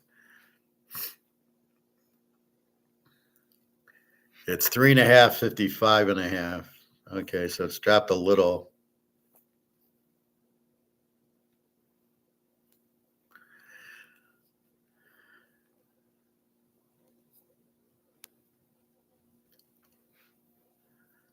So New Mexico played Colorado State 20-17. A high-scoring game with Vegas, I would have thought. 25 on Boise, 24 on Nevada, 20 on Colorado State, a 40 on Vegas, and a 33 on Utah State, who's also an over team. But Air Force beats Wyoming 24-21. Army, they lose 2017, 26-16. And they lose 26-16 to UConn. So they're playing 40-40, 37-45. They played Vegas to a 99, 48-51, and they probably just said, fuck it. And then much lower scores. So let's make this our free play. We'll go under bucket.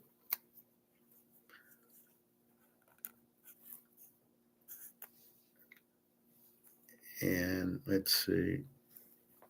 This is 56.5. So under 62.5. Free play. Air Force, New Mexico.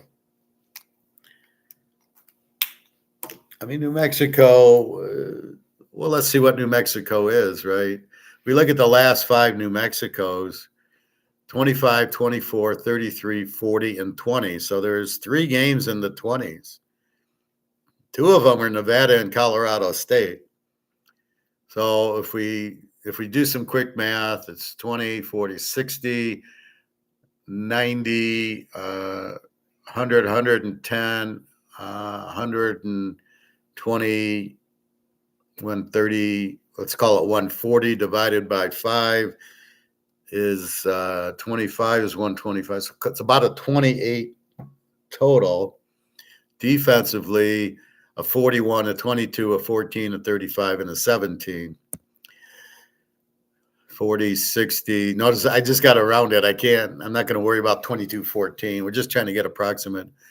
40, 60, 75, 85, 95, 105, 110, and 20s, 130 divided by 5 is 25 is 125. So let's call them a 26. So New Mexico, well, that's right. What it is, a 25. And what do they say they score? 25, 50, and 60s, 110, 140 divided by 5 is 25, about 28. So they're about a 28, 25, probably more of an E team than an over team. Just judging by 3 of the games were in the 20s. And Air Force is now we can go last 4. So it's 25, 50, 60, 70, 80, 90 divided by 4 is 22, 23. So they scored 23 and they give up 20, 40, and 40 is 80. They give up 20. So Air Force is now a 20 defense, not a 32, and a 20 offense. That makes this game an under. I'm going to throw out the Vegas game, 48-51, because they 4 games, it's 21-20, 26-16. What's the point of adding the Vegas game, 48-51, when our proof is to see, are they still an over team or an under team? And it clearly shows that. So let's look at all the games, right?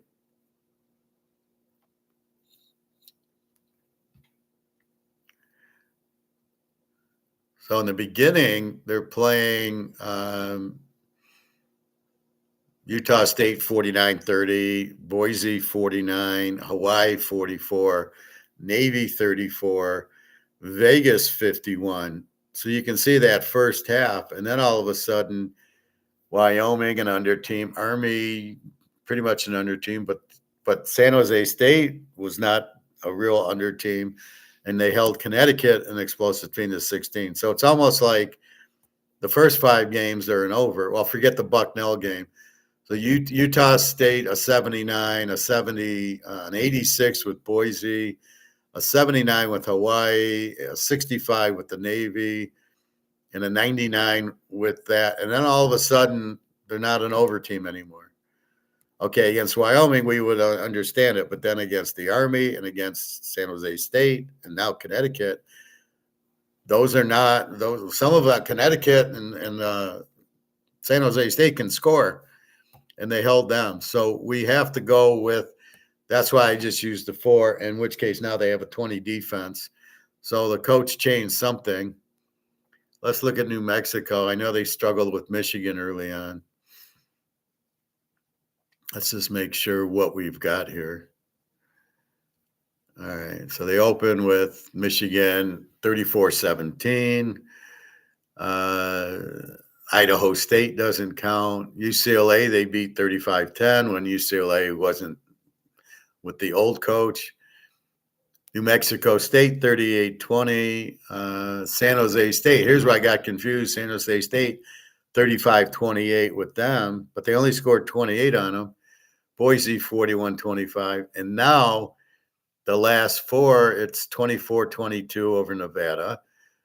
33-14 Utah State, who's a very explosive team.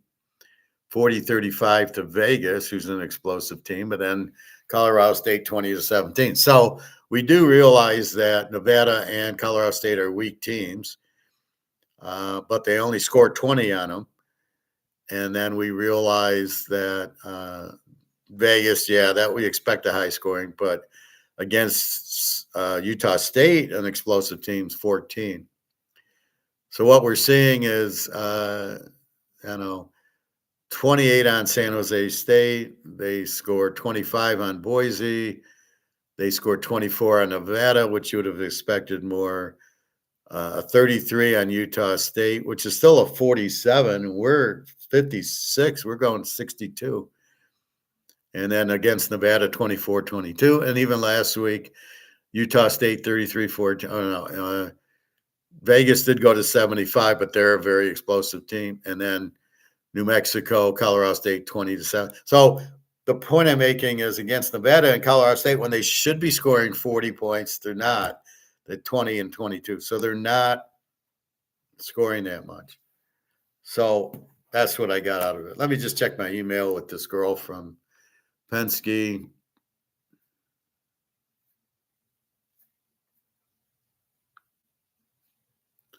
So give me 1 second to respond to her. I apologize again.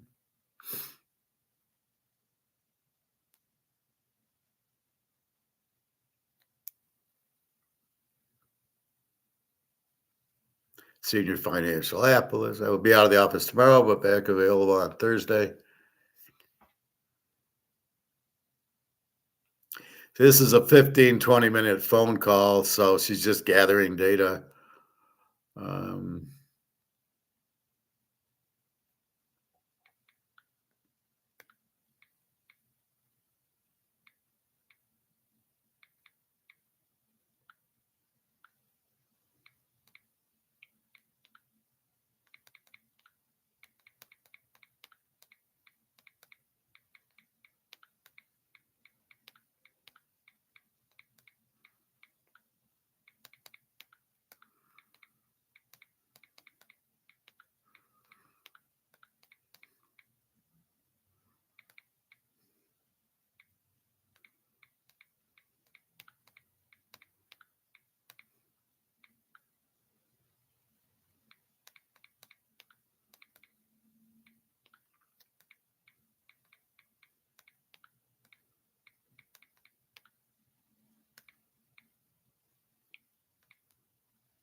Now she's in California. So I said anytime after 12:30. So I'll just do class at 10:30 to 12:30. If she even makes it 12:30 time, she might make it for 1 or 2. Again, she's in California, so it's only 9:30 for her.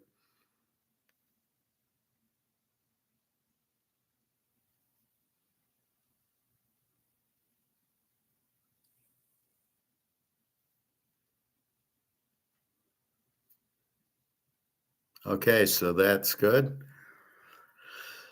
Again, sorry about that, but I have to multitask.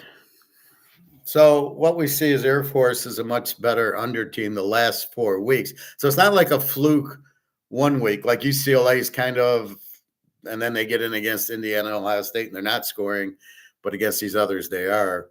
Against Washington, they might score a little bit. So anyway, take that as your free play. Go under in the Air Force New Mexico game. Probably should be 45 or 46. We're 56 and we're going under 62.5. That's just such a strong play.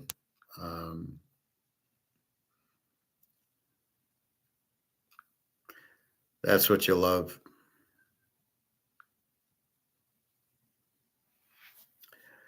All right. And then we'll be checking other games.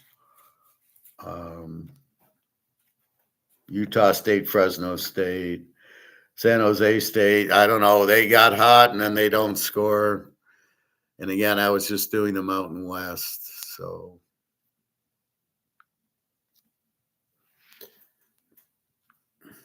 all right.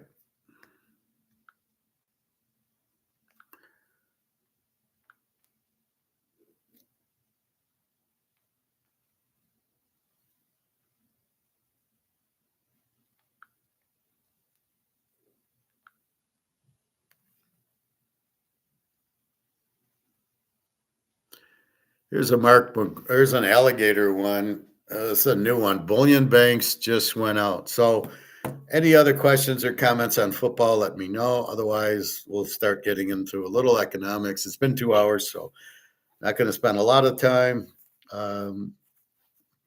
I think we know the basics, right? That's why I do a little economics in the beginning. We know you want to own gold. We know you don't want to profit take gold because that means you're getting back on the dollar, which is why I use Titanic. The Titanic's sinking, so you find a lifeboat. Do you want to get out of the lifeboat and go back on the Titanic and sink? Or do you want to stay in the lifeboat? Well, that's what's happening. The dollar is sinking. So you get out of the dollar into the lifeboat. That's why when these people talk about profit taking, you just sit there going, are you out of your fucking mind? It just shows you that they don't know what they're talking about, which is what gets me upset. Because I don't want you listening to idiots talk, right? That one girl from London, she doesn't know what she's talking about. Lynette Zhang's clueless. Peter Schiff, Andy Scheckman. They kind of understand a few key words, but they're mostly salesmen, and none of them know what inflation is. They don't understand the market. They think, yeah, it goes up, so it should come back down. No, this is gold. This is not stocks. They don't understand the differentiation between gold and stocks. It's like a boat and an airplane, right? You got to understand the difference. So it just makes no sense that they don't get it. That's why it's critical, and that I am strong about saying I'm an Austrian economist or a classical economist, same thing, versus a Keynesian, because the Keynesians, they're not economists. They don't know. They just think, oh, we can print all the money we can. They don't connect the dots that if you print too much, it loses its value. They miss the most important concept. They don't understand Say's law and markets. And it's mostly let the government save us and the government will run everything, and they run everything into the ground every time. So they probably get kickbacks and payoffs. That's why they are quiet, because they're the government, right? But that's what we have here. Is that we just see, you got to see what you have, and it's just not. They're not practical. They miss the boat. Inflation is inflating the money supply, not prices. I mean, that's one that just really is a pet peeve that pisses me off. Oh, pet peeve. So I'm at the pool yesterday, and they have the door open.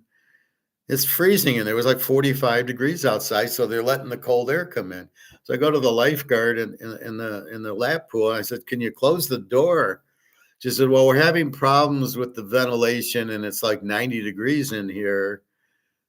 Oh, so the answer is to make it 45 degrees instead of 90 degrees. How does that help? Maybe you should just put the door open a little bit to let some of the cold air in, but not all. So it's like 70 in here. Now, here's the pet peeve part. You're the first person to say anything. What does that mean? Are you trying to piss me off? It's a stupid comment. I said, well, I said to her, and I shouted back, That's because I'm the only one with balls enough to say anything. If nobody else has balls and everybody's just, oh, I'm scared to talk, then fine. Am I really the first person? As I'm sitting in the hot tub, another guy says, oh, it's really cold in here. Oh, I said, oh, you're the second person. I'm the first person. So don't give me this shit that I'm the only one that says something. I might be the only one that says something, doesn't mean other people aren't thinking it. And the fact it's cold in here, irregardless, it's cold.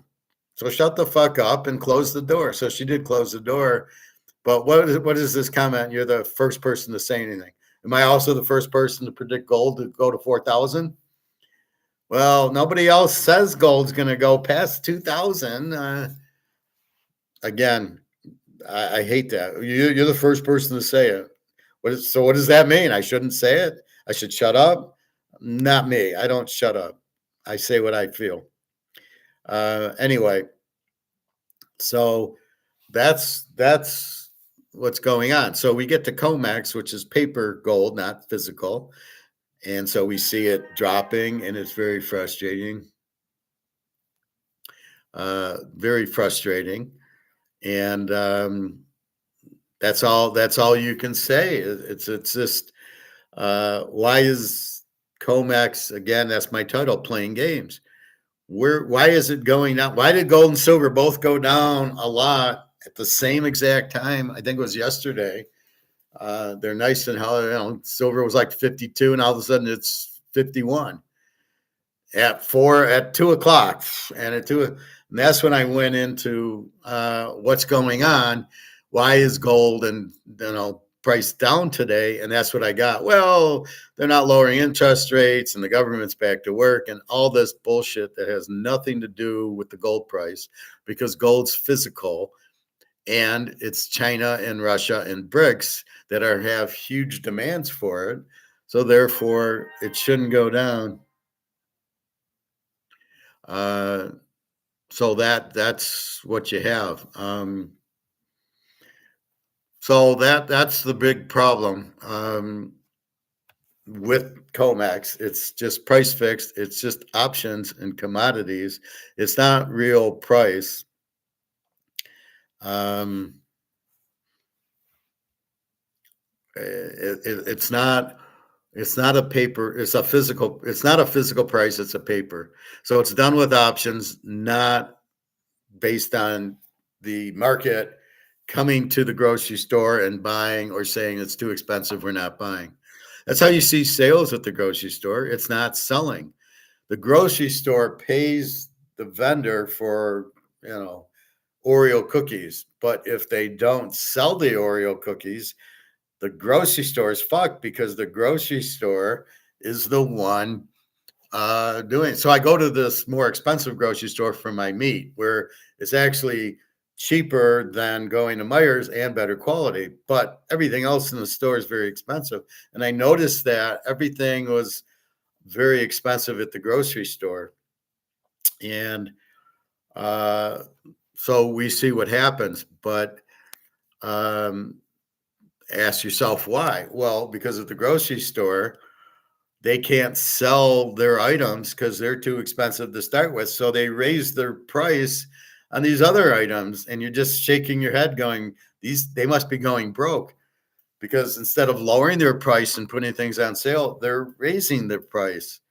Well, I can go to this other grocery store and buy an avocado half the price. Why would I pay more, or buy apples, or buy blueberries, or buy salad dressing? Ken's is like $4.50 there, and I can go for $3.50 at Meijer's.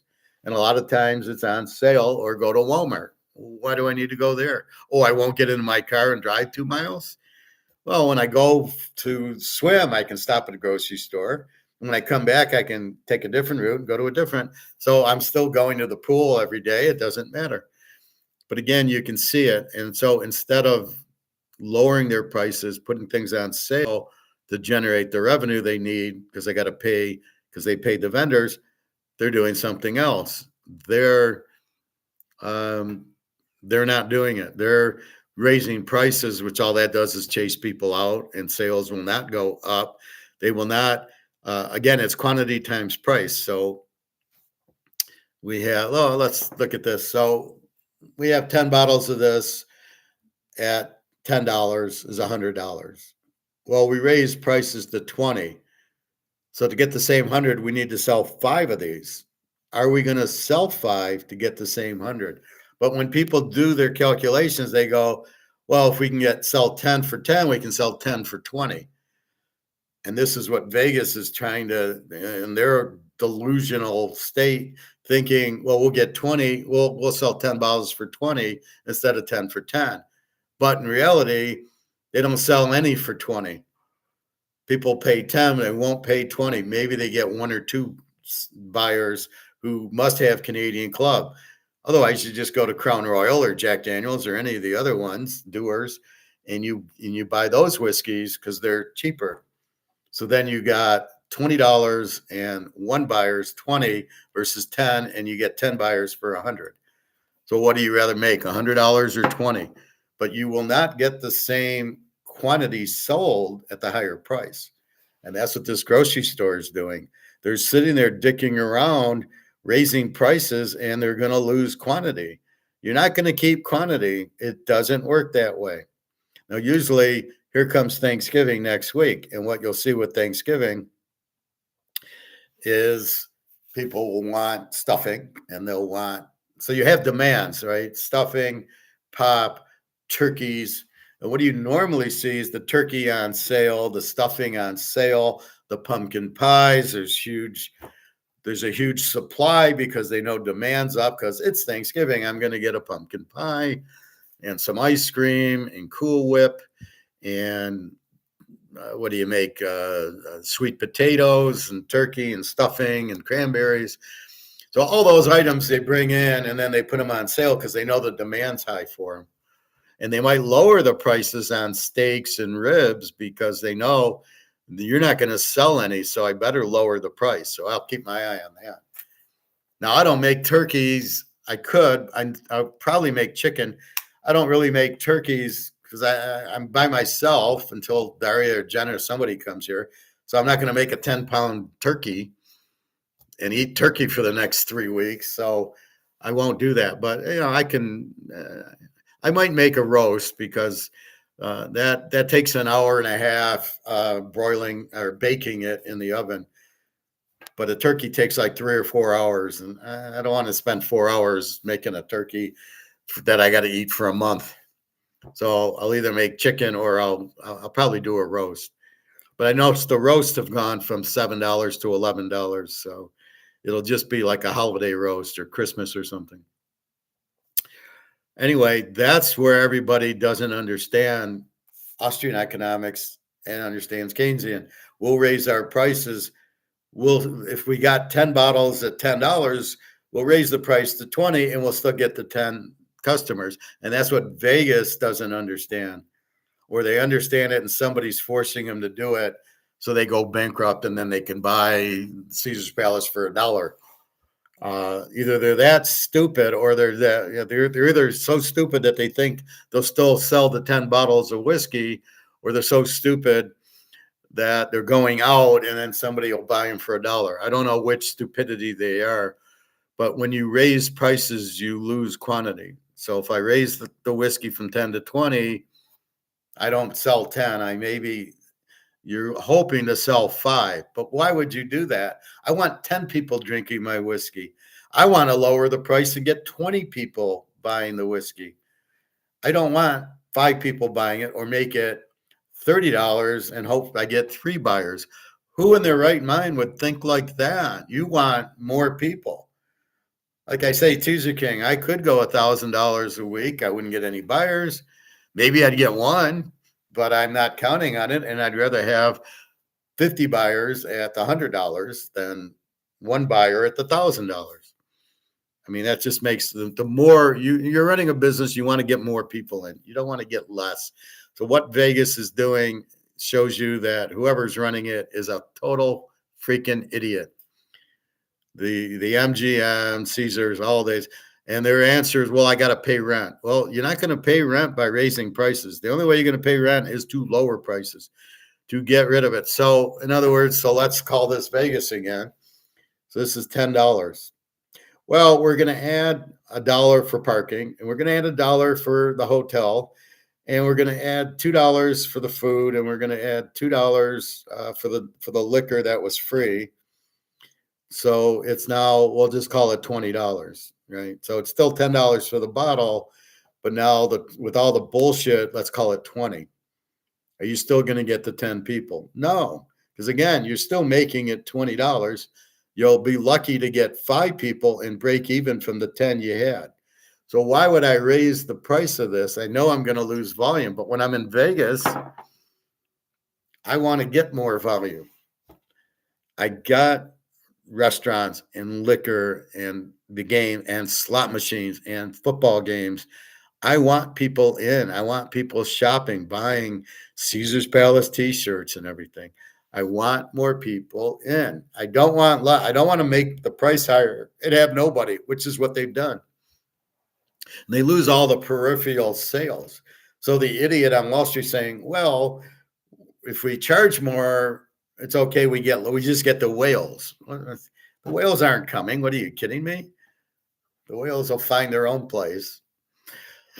So that comment makes 0 sense to have. Well, we'll make it $100 for the bottle, and we'll get one buyer. Versus 10 buyers at 10, we'll make it 100 and get one buyer. Yeah, that makes perfect sense. So we'll get more money per person. Are you fucking out of your mind? You get more. So you want to get one person for 100, then 10 for 10? Okay, that's really stupid. You are not a business person. You're really scary, probably a Keynesian, because Austrians do not think like that. We think in terms of generating maximum. So we want the food, the liquor, the stay in our hotel, and all that. So we don't want to charge. We want to keep the cost down as low as possible and get more volume. Who then buy 18, food and liquor and hotel and bet on football. We want those people. When they bet on football, by the way, they're eating and drinking, because anytime you have the gambling stress, you get hungry. So everything works. We want you to gamble, and we don't want $100 blackjack. We want $5 blackjack, because we want more people gambling and eating and drinking, staying in our hotel, swimming at our pools, buying our gifts. So by making it very expensive, you get no people or one person who maybe he eats there, but he's going to probably want a comp if he's a whale. The excuse of we only want whales is by far the stupidest thing I've ever heard in my life. It makes 0 sense. It doesn't work. It's never worked. And it really doesn't matter. At the end of the day, the dollar's worthless anyway. Again, this is what everybody's missing. Even if Shotani makes $30-40 million a year, it's dollars. And this is what I try to teach Bobby. You don't want your $1 million, forget about it. It's worthless. Take your million and go buy gold and silver with it. And he's even asked the Mets, as he told me, to try to pay him in gold, which is what he should be getting. $1 million in gold is worth a lot more than $1 million in monopoly money. But that's where Bobby's at. But that's all these athletes. They're all fucked because they're going to get dollars, which are worthless. And I guarantee you they're not smart enough. They're not smart enough to just get the money and keep it. They all go broke. But to get the money and turn it into gold and silver, they're definitely not smart enough to do that. And their financial advisors got them in stocks. Oh, buy Amazon and Nivea and get into Bitcoin. There's one guy who wants to get paid in Bitcoin. What an idiot. That guy, I can't remember what team he's on. I can't remember what. I think it's basketball. I just shake my head. So anyway, so a little bit with Mark McGuire here. Bullion banks just went all out. So a few minutes of that. Well, let's check what's happening in the fixed stock market.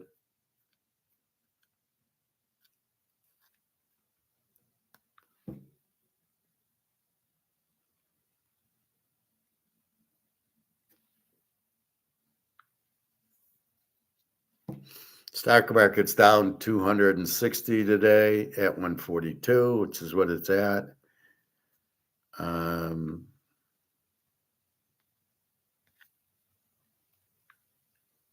I want to show you eBay.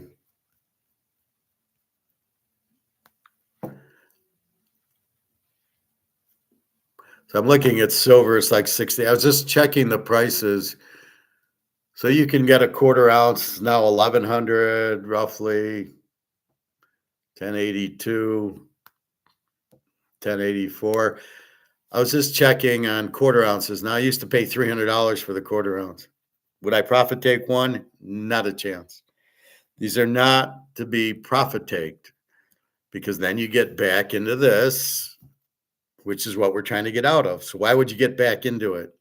It's like doing a diet and losing 30 pounds and then eating chocolate cake again. Well, you just dieted to lose the weight to feel better, be healthy. Why would you do that? It makes zero sense.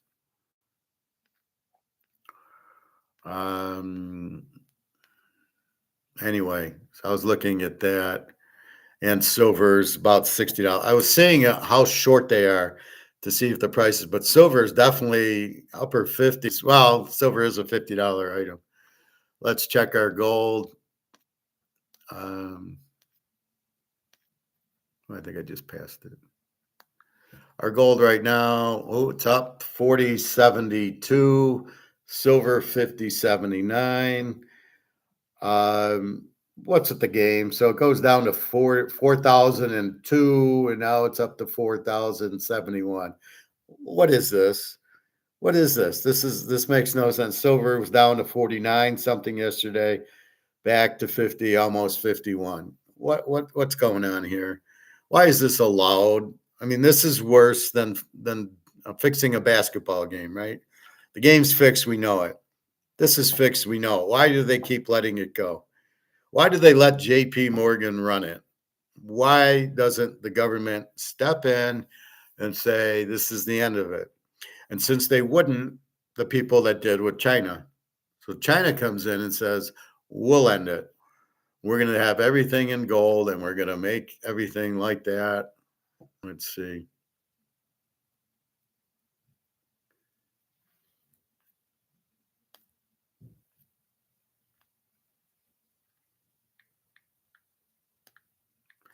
Let me just reply to Cynthia.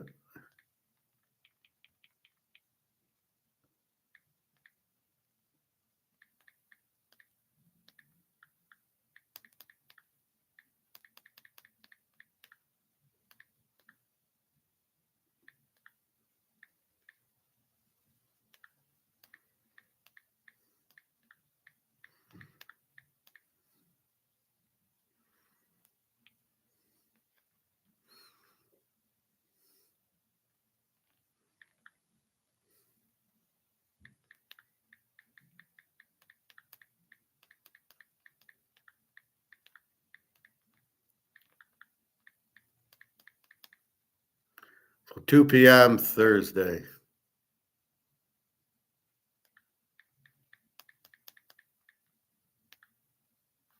So class will be normal and then I'll just go swimming after.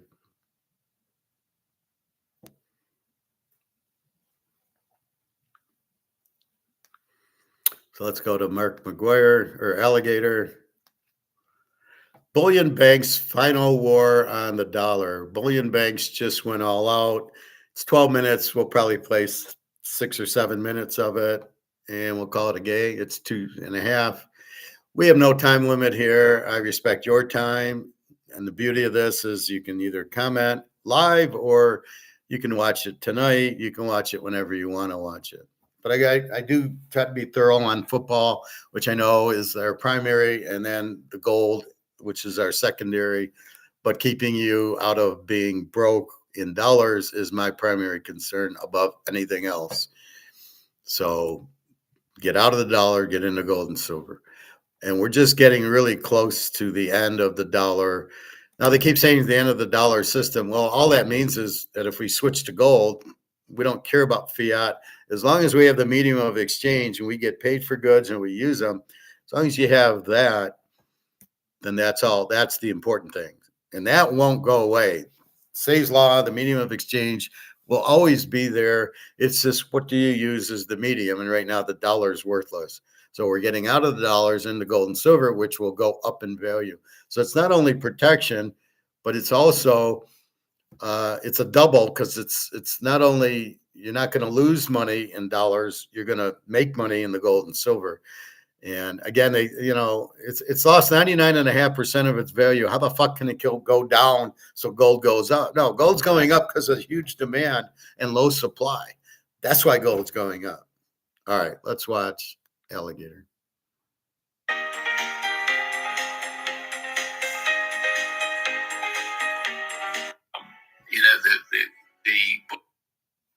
If you look on comex in particular, the speculators are just not there. I mean, they haven't really bought into it. The way I would measure that interest is looking at open interest. An open interest in gold is less than half the long-term average.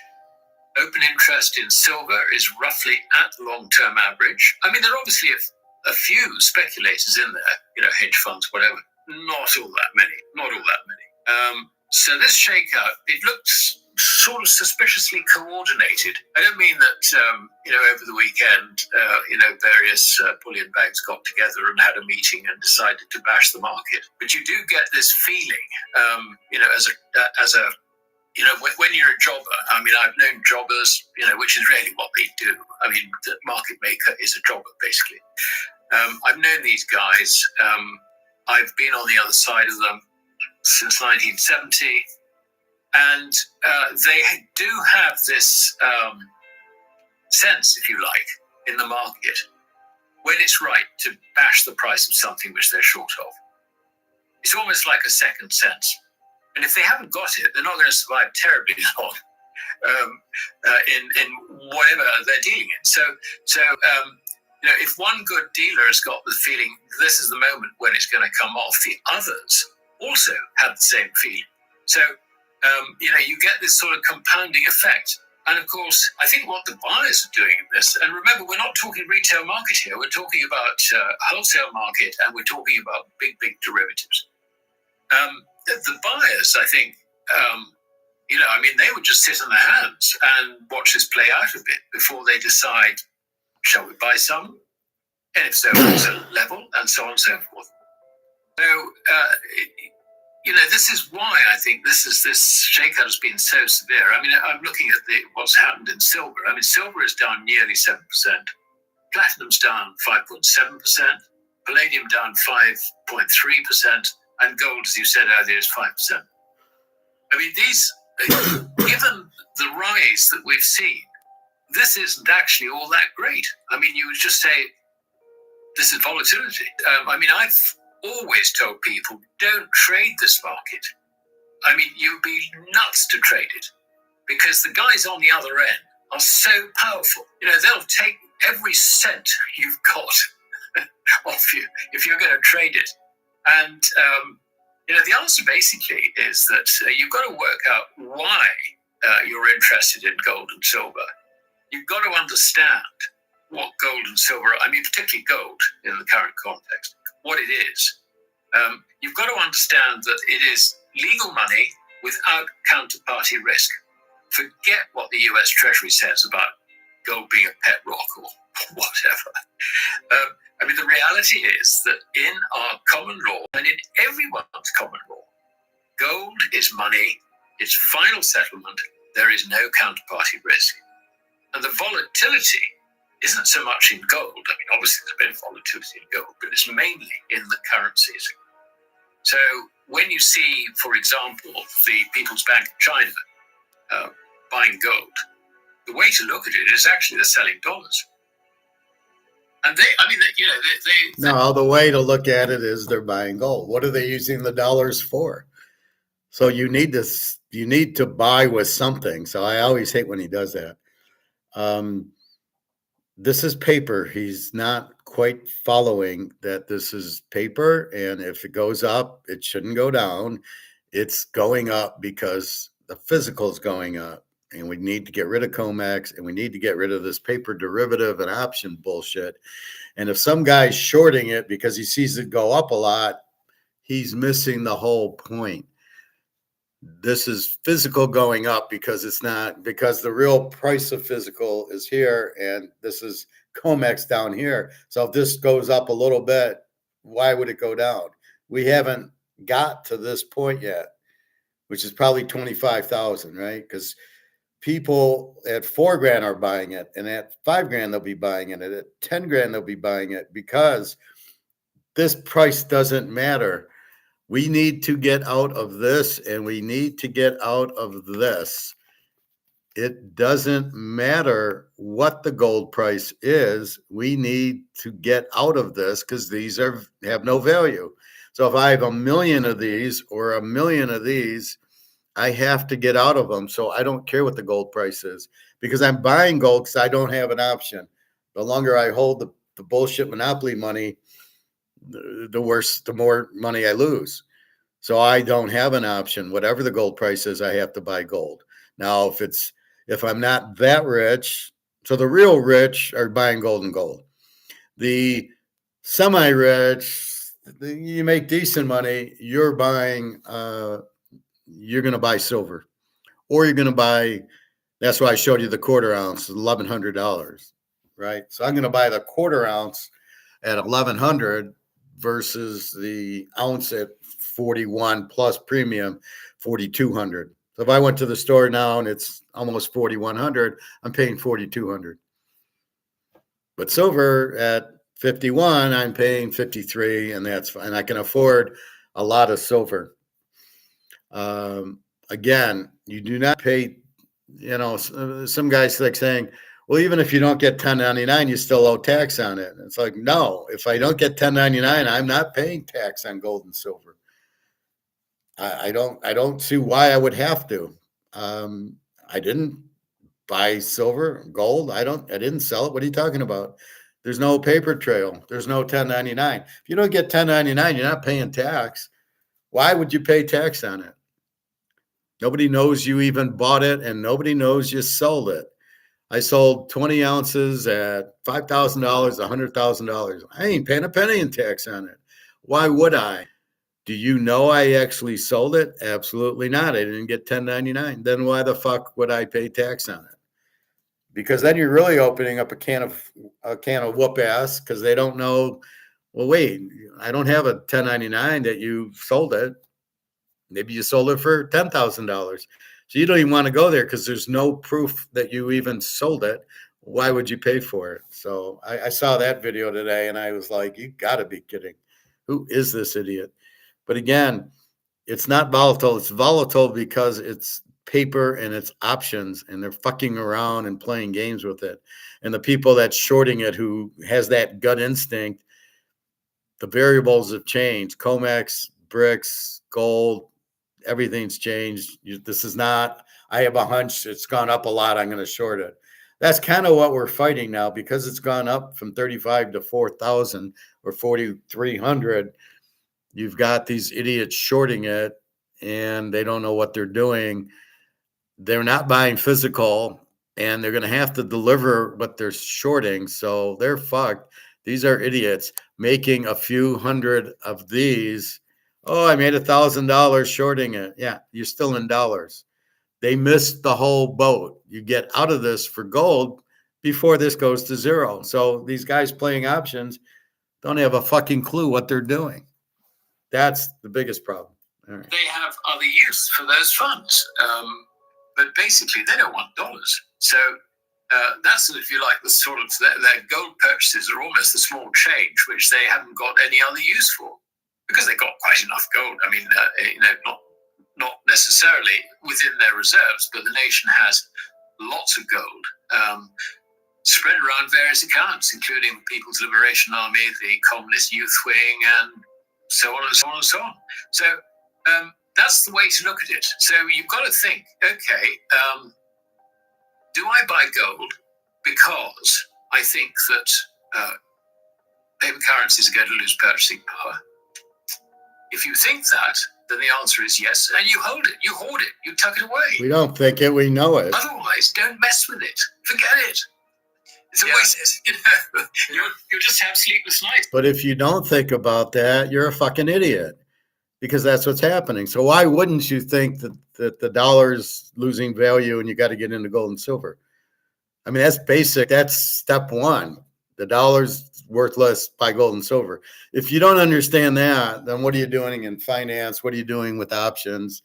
You're out of your fucking mind. You are an idiot. You have no business being in it, right? Oh, you'll make money. I'll make 100,000 in paper. Oh, well, you just made nothing. It's worthless. You try and trade it, because I can tell you, you try and trade this market, they will take you for every cent you've got. That's the reality of it. I think there's another point which is worth making. We've seen various large American banks, turning bullish on gold. I mean, Jamie Dimon said he wouldn't be surprised if we went between 5,000 and 10,000. You had Morgan Stanley saying, you should put 20% of your portfolio into gold, which actually is an extraordinary statement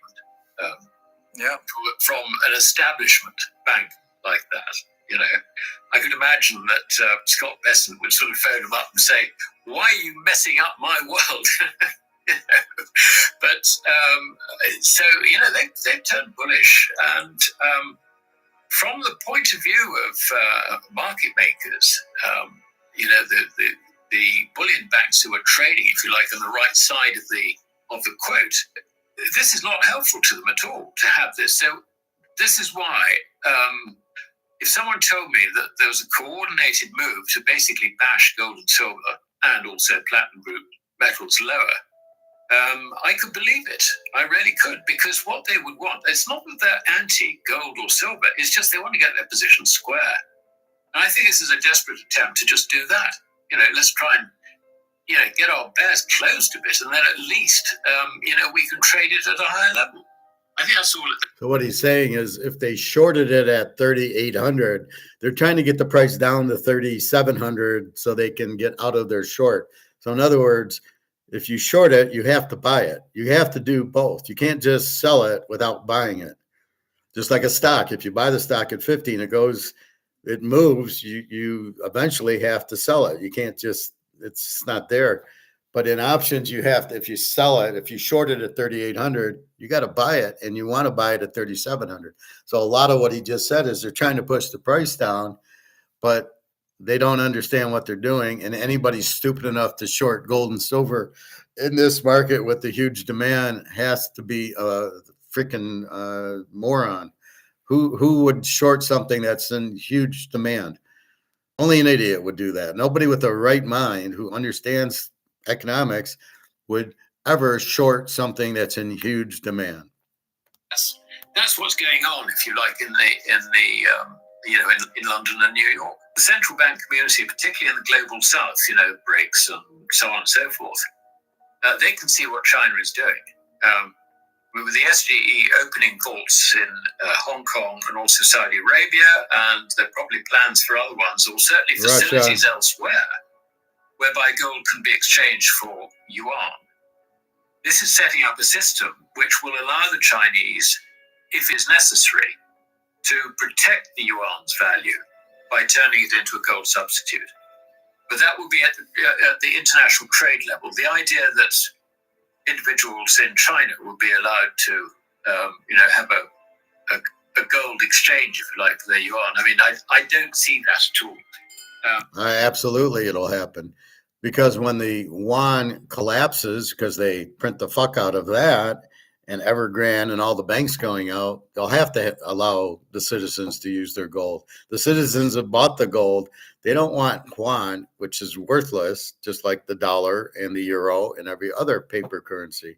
So he misses the boat on that. That's why sometimes he just doesn't get it. They will definitely have to make it gold, as will Russia, as will the BRICS, India and Brazil and Saudi Arabia. They'll all have to have the gold-backed currency, not just this bullshit of, well, it's just for trading oil and stuff, oil for gold. No, the people will need it because their currency will be worthless. The authorities in China, I think, are all about hanging on to what they've got. They don't really want to part with it. And I think it would be a mistake to sort of think that the Chinese authorities, whether we're talking about PBOC's reserves or whether we're talking about the hidden holdings, sort of spread around the various communist organizations, government organizations. I don't really see that they will be feeding this new vaulting system outside China. I think they're going to still hang on to their gold. But I think what they will do is they'll say, well, what you could do is you could acquire some gold, put it in that vault. You could exchange it for yuan when it comes to trade settling and all the rest of it. So that you... Survival food has meant one thing since 1975. Seriously? Cardboard taste and stuff. When it comes to trade settling and all the rest of it.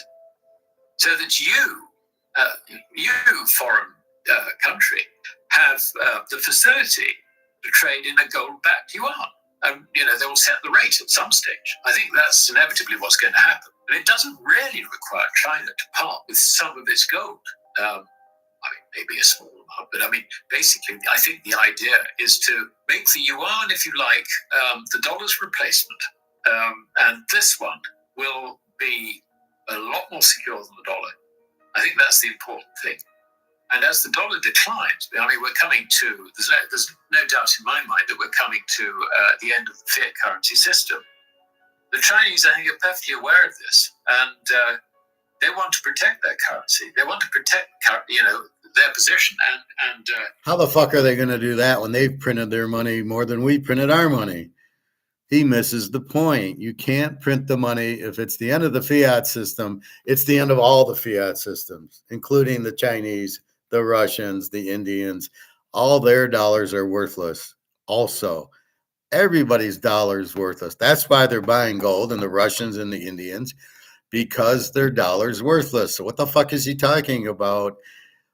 They want to use the yuan as the reserve currency or as to replace the dollar. It's only can do that if it's backed by gold. It's the only way any currency can survive because it's all printed to death. And China's economy is worse than the U.S. Massive inflation. Evergrande and the other housing developer basically went bankrupt, which killed all the banks because they didn't get their money in. So what the fuck's he talking about? The yuan's in worse shape than the dollar. They don't want other currencies, for goodness sake. If the dollar goes down, what happens to the other currencies? They go with it. Who cares? We need as simple gold. As that. So they will want to trade in their own currency. Of that, I'm absolutely convinced. And they will want to protect the value of their currency. How are they going to do that? We can see this is beginning to happen. Now, I think the central banks around the world can see it. I think governments are beginning to see it. I think some of the really big... what the fuck is he talking about? Why do you think they're all buying gold? Because they know the dollar's... It's not like because the U.S. dollar's collapsing. It's because all the dollars are collapsing. British pound, Swiss franc, the yuan, the yen, the ruble. It's all gone. Not just the U.S. dollar is gone. All of them are gone. That's why they're all buying gold. Come on, alligator. Sometimes this guy is real bright. Sometimes this guy is really stupid. All currencies collapse. Players, like ultra high net worth individuals, the sort of really wealthy families around Asia who liaise with politicians who have them round to dinner and all the rest of it. I think this is the back chat that goes on with these meetings. They know about it. I think that some of the smarter hedge fund managers in the US probably know a little bit about it or suspect it. The rest of the investment world has not got a clue, but you'll find that the information filters down. It'll filter down gradually as, events unfold. And there will be if you like, a growing understanding actually about what actually is happening. And we're looking at the end of the fiat dollar. I think this is. All right. First of all, they're all Keynesians, so it will not be trickling down because whenever I say buy gold, everybody laughs at me, except for you guys, right? Oh no, why? The dollar is the global reserve currency. There's nothing wrong with it. Well, you printed 150 trillion of them and they're worthless. Oh, no. So this is the problem. They're not going to trickle down because nobody understands it except for us. He doesn't understand it. You need gold. That's why you need gold, because the dollar has no value. Every dollar in every country is the same, has no value. Really what it's all about. The thing about Bretton Woods is that it was this sort of high level, you can't exchange your currency for gold, but this is a system which basically everybody who's in Bretton Woods, we're in there at a fixed rate, and gold basically is the tie for all the fixed rates. And that was fine, so long as the Americans, who had the bulk of the gold, certainly in the late 1940s, that was fine until the Americans began to run out of gold, and then you had the end of Bretton Woods. And Zoltan Pozsar, I don't know, you remember him? He was Credit Suisse. He described the current situation as Bretton Woods 2, which is not the rather clumsy way of putting it, because it's not a Bretton Woods system in any way. But so you had the Bretton Woods system, you had the fiat currency system, and he was raising a question mark: are we going into Bretton Woods 3? Right. Yeah. In other words, is this the end of the fiat currency system, and it's going to be replaced by something else? That was the question he raised. He was raising this question, 3 or 4 years ago. And I think the thing that's really done it was COVID. Then the economy shut down. There was an explosion in government debt as a result. And it's clear to me that large parts of our economies haven't recovered from that at all. I mean, you've got some zombie companies who took on debt basically because they ceased trading for however many months. They took on debt and they've never really got rid of it. And the problem is that interest rates have gone up. They can't afford current interest rates. But of course, this has led to other distortions. I mean, for example, you've got the shadow banking system, so-called, in America. In this case, we're looking at private equity and hedge funds who use their, their rating in order to borrow from the banks to lend on to those who basically the banks won't lend to. Why won't the banks lend? I mean, the banks aren't stupid. They won't lend to these companies because they're zombies. So the zombies are getting sort of payday loans out of, the shadow banking system. And that's a big accident waiting to happen. It really is. I mean, this is what Jamie Dimon referring to the other day. All right, enough with Jamie Dimon, the head of the mafia. So he misses the point. All currencies in every country that is not backed by gold will go out, because every country has the debt and the older people they got to pay Social Security to, and all the government employees that they hire, and all that is just, it's all Keynesian and it's all broke. So they're all going out. China, the yuan is not all of a sudden going to be good. No, they've inflated their money. Also, it's worthless. So don't give me the dollars at $7 buys you $1 buys you 7 yuan. How is the yuan in any better shape than the dollar? What are you, fucking out of your mind?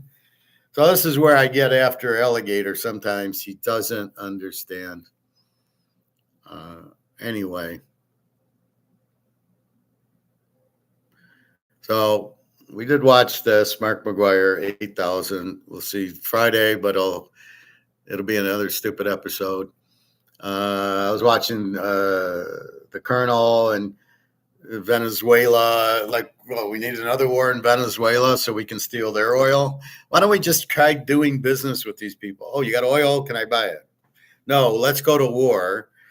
Again, it's because the CIA thinks, obviously we're broke. We have no money. So they go to war to try to somehow make money to get out of the debt. I don't know who is the idiot thinking of this or why they're thinking, but it doesn't work. Wars are very expensive. They don't produce revenue. World War II did because Britain paid for our weapons. So we were, in effect, not a cost center, but a revenue center where we actually sold our equipment and they paid for it in gold. That's the only reason World War II worked. World War I didn't work. None of the other wars, the Civil War didn't work. None of the wars work. Napoleon, all of that goes out because wars are very expensive. And I will leave you with that. So as I run out of steam here, let's just check our gold one more time. Our precious.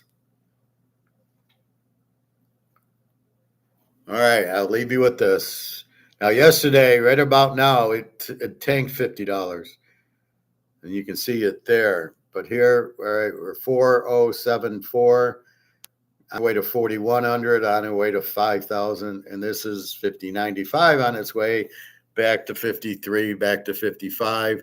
And if they think it goes up from 5095 to 53, that we now need to, it went up too much, we need to short it, they're out of their fucking minds. That this is not stock, this is money, gold and silver. If you do not get a 1099, you don't owe a tax. You only owe tax because you get W-2'd, because you get 1099. Otherwise, you don't owe a tax.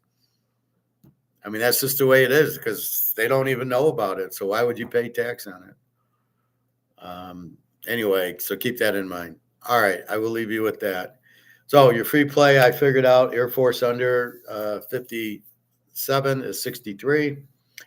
And we will come up with a free play in the pros. Looking at that, I don't know. We got to see again the injuries. If Aaron Rodgers is out, we got Rudolph. Is Mills the quarterback? We got to see who's playing and who isn't, and update our figures, and then we can start getting into it. All right. That's about it. So have a wonderful day. www.teaserking.com. Enjoy your day. This should be another huge week in pro and college. Now that we've dialed in the teams and we know what to stay away from, Coastal Carolina, be careful this week. And we'll look, we don't have a great Georgia State bet against this week. It's Troy, and we're going to be careful with them. And that's what you have. So you just kind of be careful. But we are now zeroed in. We have enough information to know, hey, Baylor over Georgia looks good. And you start going with that. So that's what we have. So again, have a great day. Have a great weekend. I'm sure I'll have plenty of strong plays and locks for you again. Huge week last week. Hit 4 locks on Sunday and 1 and 2 Saturday on locks. But the one I hit was the 30-unit lock, Coastal Carolina over with Green Bay under. And that was the big lock.